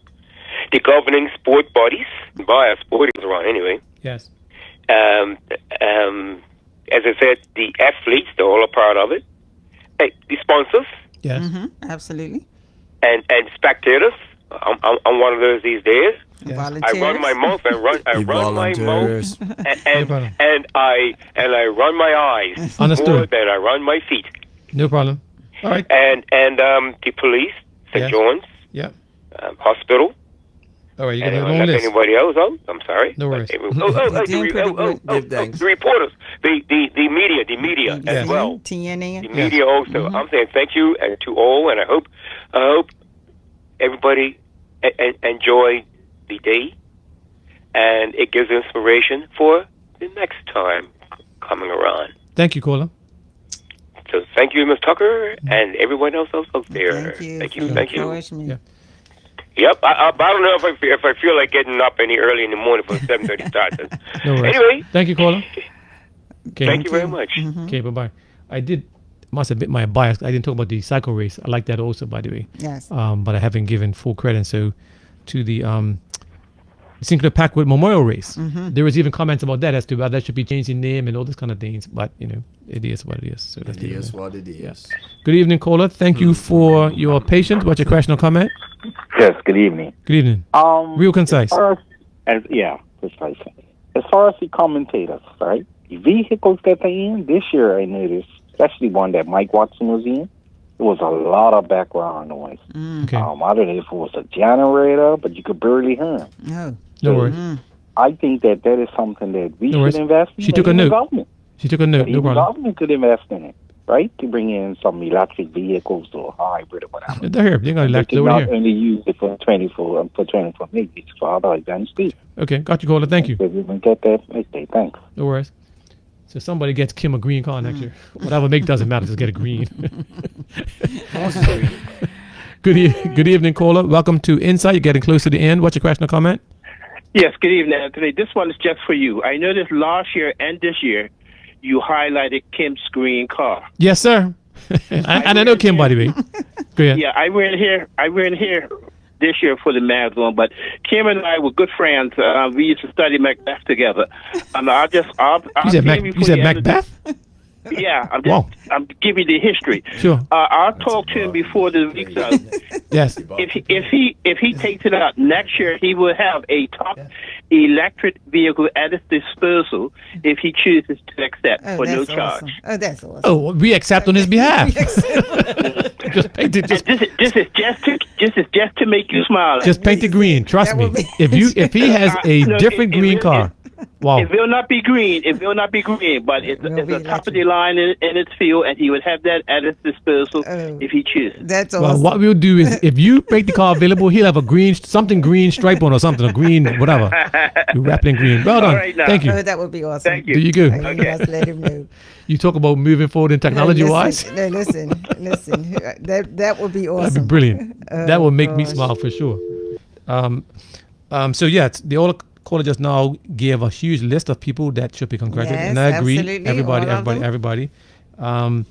Just try to run through this list real quick. We talked about the relay separation.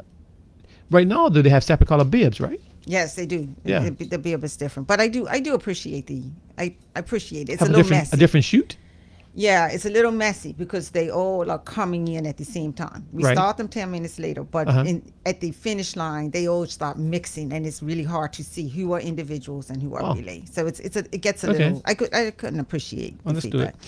feedback. It is a community event for sure. Marking these spots that's Boots' song, right? So you can't change that.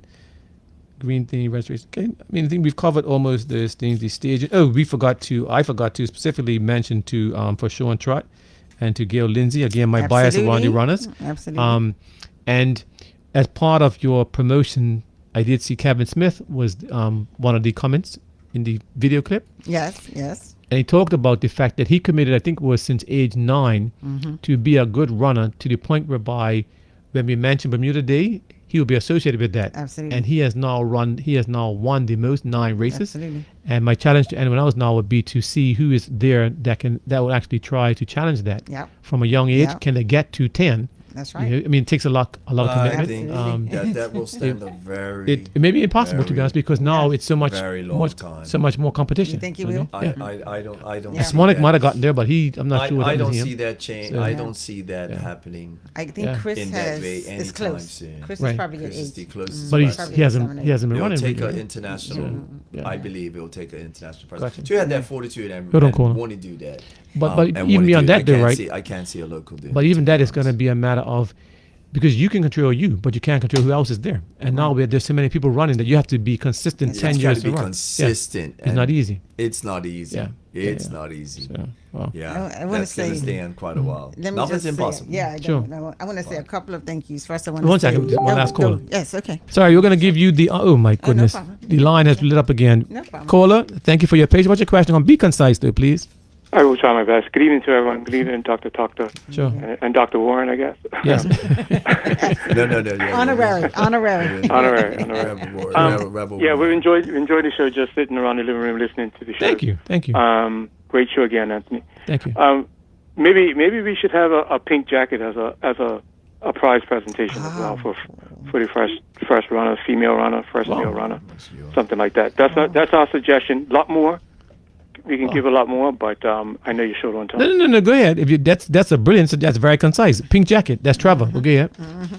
I mean, the personal thing, I ran the marathon. I personally would like to see it at Bernard Park because of the space that it allows, the lack of quote-unquote congestion that it allows, which is really, really great from a runner's perspective. Yes. I understand that there might be some challenges here and there with the weather and all that. I think Elmore may have alluded to some of the when you were listing out the people that we should thank.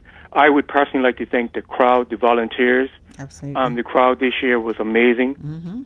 One of the things that we were talking about when people want to debate, okay, which is better, St. George's or Somerset? I used to think that Somerset, coming from Somerset, was a better run as far as a crowd was concerned. But after this year, I would have to, without a doubt, even though I'm a Somerset Cup match fan. Coming out of the East was fantastic. The whole, pretty much the whole way. I would say, 9/10 of the way, there were people everywhere cheering people on, and it was a fantastic atmosphere the whole way. You ran this year? I ran this year, yeah. Oh, congratulations! Awesome. Congratulations! Yeah. All right. Congrats. Well, thank you. Thankfully, it wasn't the weather of yesterday or today. So we are grateful for Friday's weather, although it be humid. Yes. The water stops. Everything was on point. So the organization of it, from start to finish, seemed to be pretty much on point. Well done. I just wish we just had a little bit more grass to lay off on at the end of the race. Okay, I got you. Planting on some grass on Coach Street. I'm more or less. Thank you. We're working on that. We're working on that. Good luck. All right. Thanks very much. Thank you very much. Yeah. We're going to take these last two. Good evening, caller. What's your question or comment? I'm very lucky to get in, I'll tell you that. And do you know, I must say, right, I'm surprised you took so long to call. Man, the first caller. The man tonight, that's a lot of competition. No problem. Go ahead. Go for it. But listen, man, I personally would like to thank everyone that was involved. I thought it was a fantastic event. I mean, I agree the radio station needs to iron out some problems, but you know how that goes. That's not my jurisdiction. But anyway, I would like to add a comment concerning having a winner that possibly can win it more than Kevin Smith has done. Of course, none of us can predict the future, but historically the race has always had someone that ends up eventually dominating for a period of time. That's the nature of most events, even worldwide. You always get that superstar that comes along. But I would like to just encourage the youth, if you want to be that next Kevin Smith or person that possibly can win it 10 times, is you have to look systematically at how the sport works in terms of development. And whilst there are people like even my son that pick up running later on in life, or from what I call a recreational standpoint, that is historically not the way to be dominant in running. The best way to be dominant in running is to come up in a track program and look towards the international scene and be consistent at track racing and then develop into a strong road runner. But you need that background, and that's why you're seeing all of a sudden these marathon times get so fast, because no longer are people strictly road runners. They're coming off of the track where you develop that speed endurance and you become that dominant runner. And if you look at myself and Kevin Smith, that's the type of background we have. Kevin was a sprinter? Chris has won it. But Kevin was a sprinter? Kevin was a track runner. Anybody that's been through the Carifta ranks in terms of development. Yes. I'm not talking about a person that may run Carifta once or twice. I'm talking about coming up in the program from youth and being involved in Carifta under 17, under 20, going on possibly to be a collegiate person. Young Ryan is a classic example of that. Right. You know, when he finds his footing, you're going to find he's going to be somebody to reckon with, along with Trey Simons, who started. Those type of athletes, your son as well. I mean, your son could, I don't think he's been as track orientated as the others, but historically, that's what it's going to take for a young person to be dominant, so to speak. So I always encourage them, because that's a question often asked to me by young people: how do I become a serious runner and develop to become world class? I said, well, you're not going to do it if you're taking a recreational attitude or you're just running high mileage. You're only going to do it if you develop in a systematic way, where you're developing your speed endurance on the track, as well as maintaining your mileage and your strength training, that is circuit training, that is weight training, drills, but it has to be done consistently from a young age. By the time you're in your 20s, that's when you're going to peak. You're going to peak in your 20s.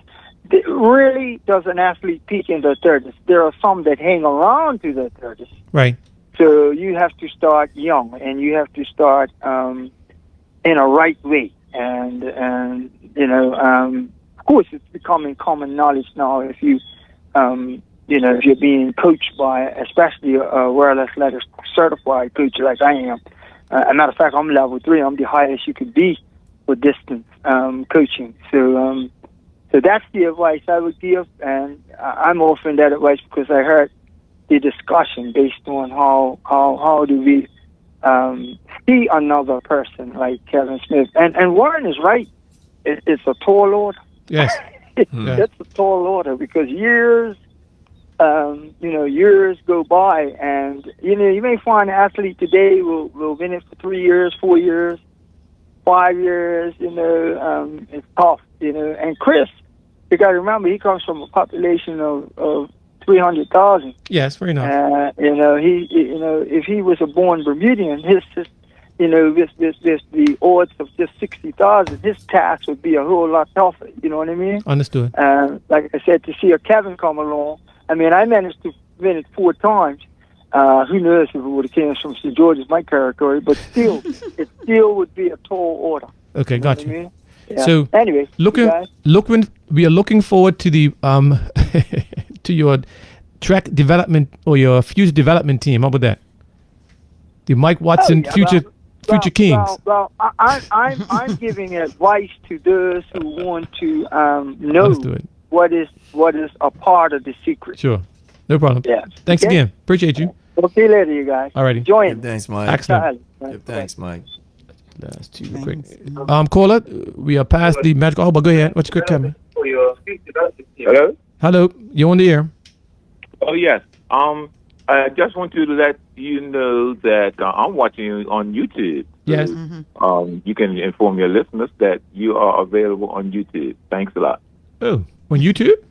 Yeah. Okay. Well, call me afterwards. I wasn't even aware of that. Thank you, caller. YouTube as well. Cool.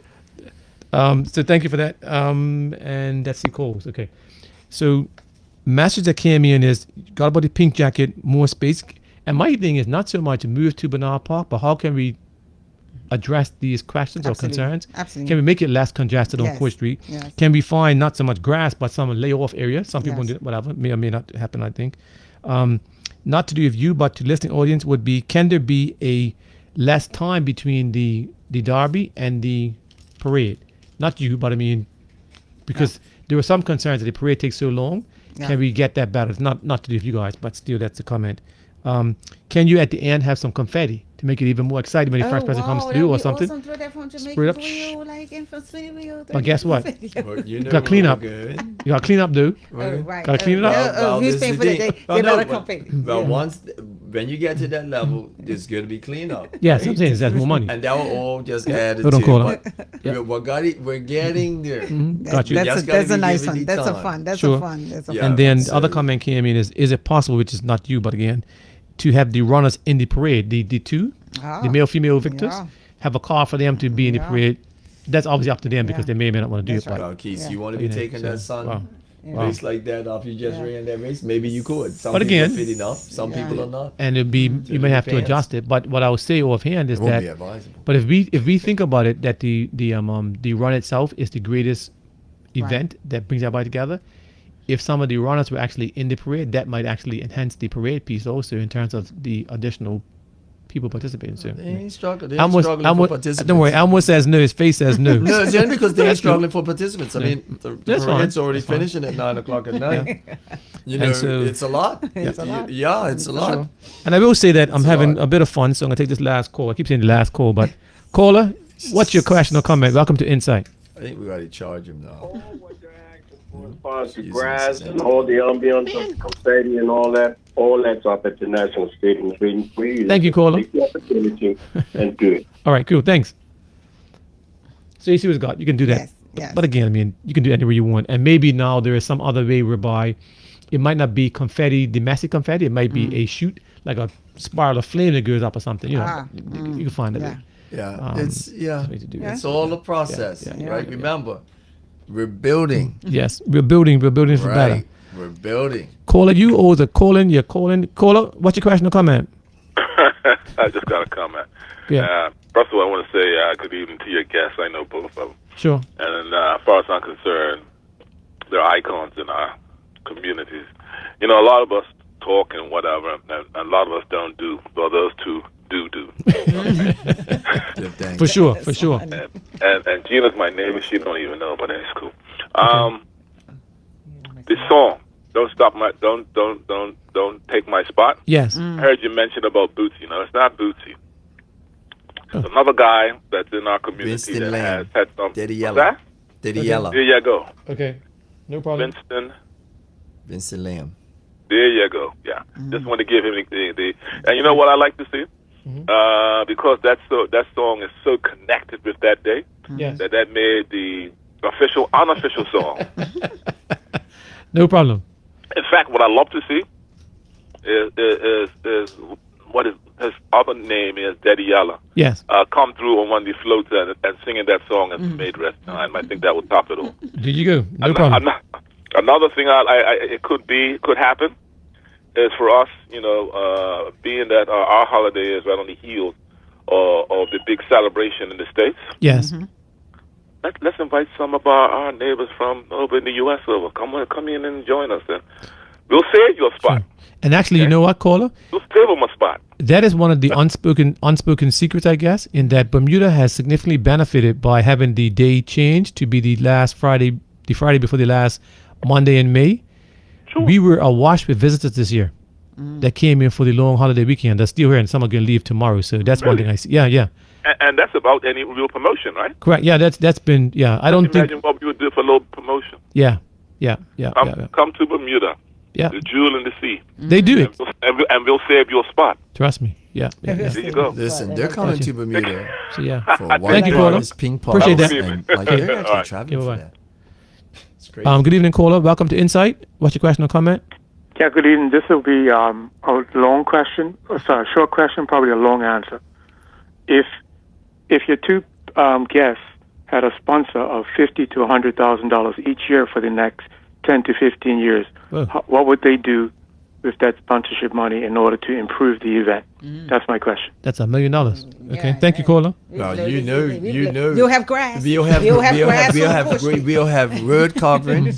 We also have. You said road covering? Yeah, like covering the road, like the street first and foremost, so that we put to have a soft landing for the runners. Yes. Okay. And then we also have overhead shades. The plan was this year Because what we had the plan all laid out. It was to have sail shades up, okay, to cover, and embellish. That was one of the big things. Is like, how do we make a softer landing for the athletes and bring more color and bring more flavor? So like AstroTurf and then the other things that I would add, I'm not gonna share right now.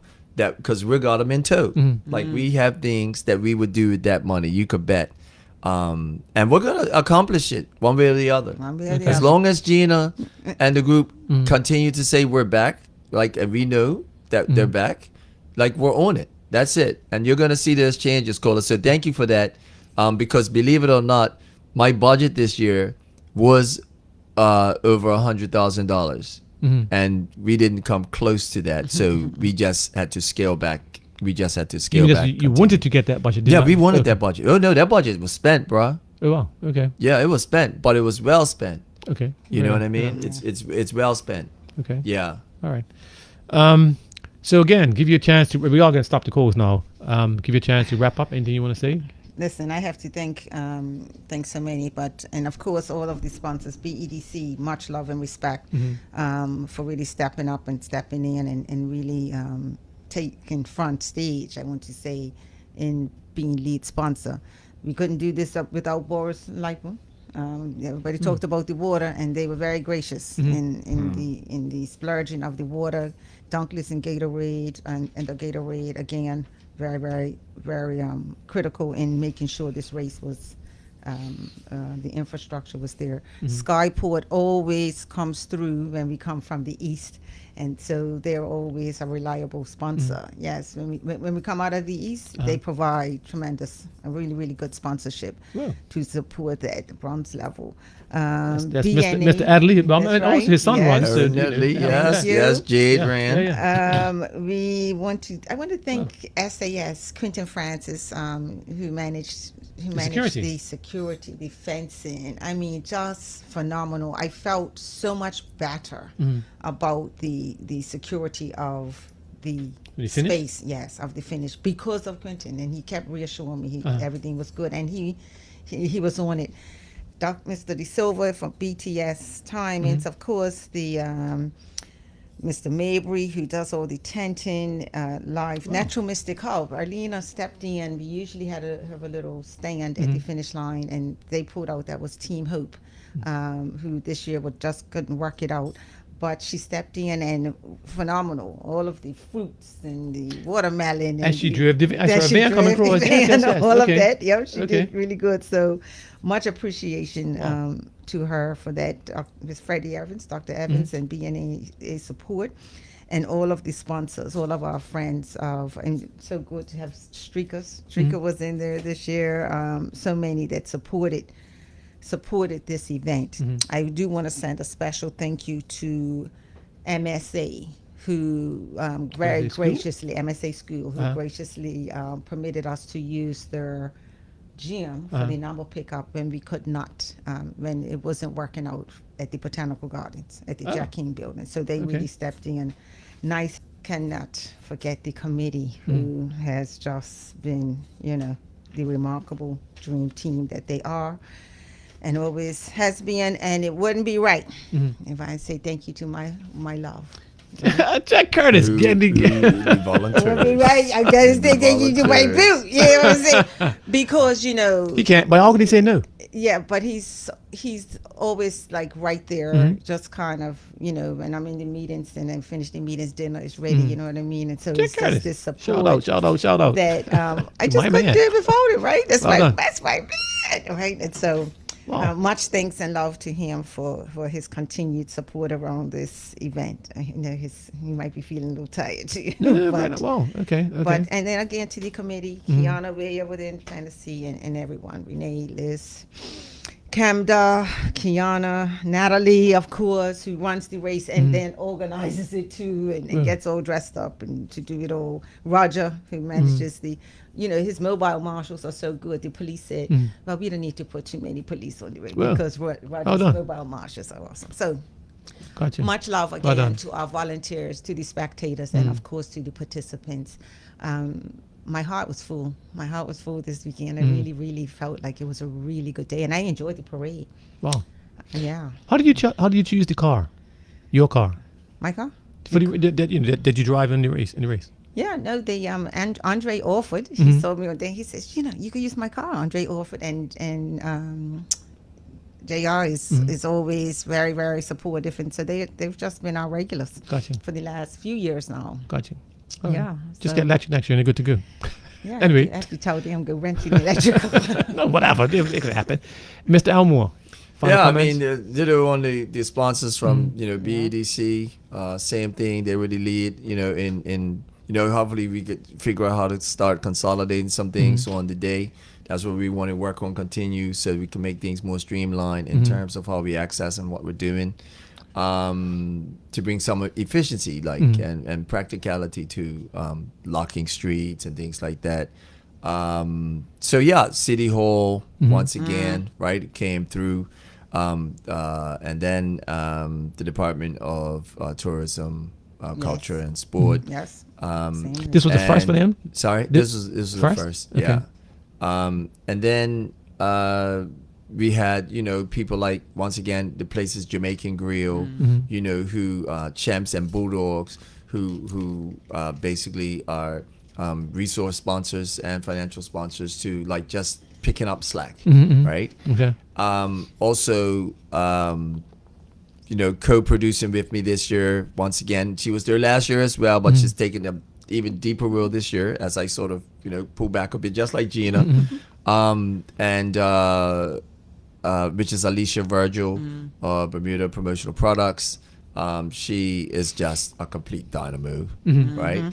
To STE, which is Spanish Town Electronics, right? Who listen, those that's I don't care. Like, they're one of the best people to work with in the world. Sure. Right? Yeah. Eugene and the crew. Albert and young Issa and Sean and Chaos and all the crew, just the best. And like I said, we need to. They work hard because they pull this down in 3 hours as opposed to 8 hours, right? And doing audio and visual is not easy. There's just so many variables. And also to Lego, who work with us, also to Bermuda Iron where are they? They do the welding. Yes. Who took out the gate and put it back at Jamaican Grill so we can have the grandstand. Like I said, we're looking to expand on that. Sure. This year, right? So next year. Also, once again, to my family who are on full press. Right at the time, they're like, "What? Yeah, but they're up early. We're at it." And to my wife, Christiana, and of course, and the banners that come out, and also to Janae Ferbert, who was our entertainment coordinator this year, as well. She has Waterworks, Water Ventures, which is the big water in the balls that they do. Linnell, True Flections, you know what I mean, and just basically. The people who really are supporting being in the area. This year, which I didn't mention, which I have to, right? We focused on Audie Black and the Black family and the legacy. So people, you got to see this documentary, right? And that documentary really speaks to the core of why Gina is why. It's this legacy piece of being able to carry something on with the honor and dignity, right? And the respect of what has been built for them, what has been left for them to even build on, right? And with the documentary, how do you it's on Fresh. It's on Fresh TV. Okay. It'll be on Fresh TV this week at 8 o'clock in the morning. In the morning times, it will be on at about 7. Okay. But then in the evening, give me a full promo. 8 o'clock, right, on Fresh TV. Look out for it, right? This week, and then a lot of conversation has been held around it to actually have a discussion around this particular documentary, because it's about what you talked about with the Royal Gazette. It's about what we're talking about with gentrification of our island, and how do we hang on to what's authentically ours, and where does that begin? How does that happen? Gina is a living legacy of that. You know, some people may take it for granted, but what she's done is carried on something that our ancestors, her family, and right, built, right? And this documentary actually gives formulas and tools to how that is to be done. Awesome. So it's I've watched it. I send out tests for it. And people who have seen it have told me they've already watched it 3 and 4 times. Oh, wow. Gotcha. That's how powerful. The one coming out here, by the way, which I don't see right now, is where's Junior and Juniorette? Who is Gina following, and who's Elmore? Who's following the two of you? Because it's not just like I said, it's there's nobody there for the past 60 years to follow through like you were. So like really think about that, because what you would not want to do is have this interruption because the two of you are no longer there. Well, that's what we're doing. Like I said, she's doing it. We're doing it. Gotcha. And you know, you don't do it before time, and it's not something that you know. It's like you'll know, and it's like you know, everything is about patience, right? Yeah. Because the order is to always have the blessing of the elder, not because you want the decision. Right. Yeah. You know what I mean? It's because you've like really been chosen to choose your people. You've been chosen, and they believe in you that way, right? So because that's the key piece. Too many people are, you know, we go to these things because it's entitlement, but really it's an order in which, you know, we have to be patient. We have to have the understanding in the disagreement, you know what I mean, as opposed to, you know, the angst about it, the disagreement. Just have the understanding in the disagreement. You know, and I also think it's important as you are around people, people who are around us and listening, and this whole hearing and taking on that spirit of the event. So if you're not around me, that's what I'm saying. You're not in this space. It's very difficult for you to appreciate it, because I cannot. It's not something that can just. I grew up with it. That's what I'm saying. I grew up watching it. Right, I was just watching my dad and watching everything happen, but I was having an appreciation of it. I was in the space, and so it should be someone who's listening and hearing and then re-articulating, in their own way what that looks like. Yeah, I'm saying I heard that, and so it's somebody you guys should be seeing somebody now. You know, I'm not saying make it tomorrow, but just obviously you know what I guess I'm stating the obvious in that regard, and so on behalf of Bermuda. I'll end where I started. I am very proud to be Bermuda. Seriously, I mean, I don't know what happened, but like this weekend was like, wow. It was really Bermuda did pull together, you know, did a very, very good thing. And I'll finish the show tonight by giving a shout out to everybody that works in the health field. A lot of times we take those things for granted. I wish I was able to have like 2 buses that go past the hospital every day at 8 and 8, because that's when the shift changes. And you see some people, they will walk. You see them, if I'm driving from the east, that the bus stop to go to work. Yes. And if you're on the whole Point Finger Road, right, you see them actually coming out like answering, right? And it'd be nice to have a bus that goes east and west for them. Yes. And then in the hospital, we complain so much, right? But hospital workers, the doctors, the nurses, all those kind of people, you know, just a shout out to them, because they do a phenomenal job.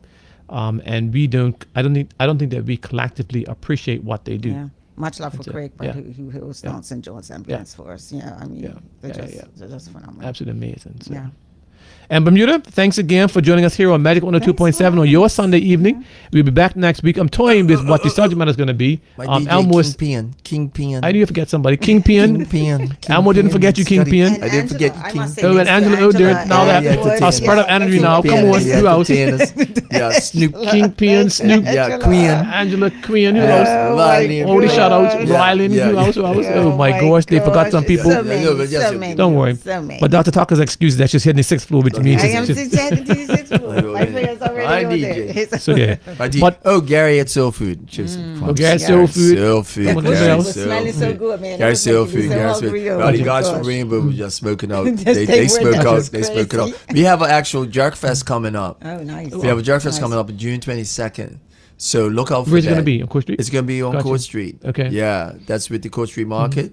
For Rhea Stevens. Nice. So yeah, that's coming up. So just that I'll plug that for. And Glenn, Glenn Blakeney, I'm not sure, he normally listens. So thank you, Glenn, for what you do. You and Sister Gwen, the Inter-Island Communications family of stations is really, really incredible. And I'll say this too, you know. Thank you, Glenn, because he always takes care of us. He always takes care of us. Another free commercial, right? He always takes care of us, though. He always takes care of us. The number one gate is Don St. George right there. and I forget the name of it, but they have jerk chicken on Fridays and Saturdays spontaneously. Oh yeah. Yeah. Right on the grass, right? And so I think on Fridays is jerk chicken. I forget the name of the actual people that do it though.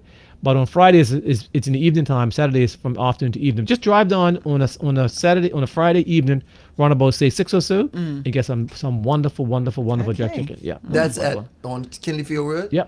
Well, just driving where the ice cream place is. Yeah. Just past on the grass. It's outside. Yeah, on Kinleyfield Road or inside? By the ice cream. Inside just past the ice cream parlor. Okay, on the grass, by the baseball diamonds. Right. Okay, right cool. Yeah. Cool. Yeah, because there's competition coming up. All you jerk people, Well, jerk people, get ready. Because I'm a winner, by the way. I'm a jerk winner. I've won. Yeah. I've won a competition. My family, we won a competition. And when's it gonna be again? June 22nd. Well, come back or remind me for sure. So I'll come, do it. I'll tell Fiera, Faria, to come in because I'm only doing it because I'm a defending champion. Well, so, we'll see. We'll see. Come and get it. Trust and believe. And again, I want to say tonight's been a very, very fun event for me to come on and talk. But just really enjoyed the whole weekend vibe, as you guys would say. Bermuda's been a buzz, and there's so much going on. And yes, we sometimes have challenges, but let's try to celebrate each other more than we've done in the past. And again, to the graduates, there are tons of you. You've done what you're supposed to do. Bermuda College, all the high schools, all that kind of stuff. They've done some really, really good work. And so let's build up our community. Remember that we can always do better, but we can do the best if we work together. And so on that note, Bermuda, thank you. If you're out early or late, please wear a high visibility vest because we don't want to have any undue collisions. Absolutely. So again, good night. Good night.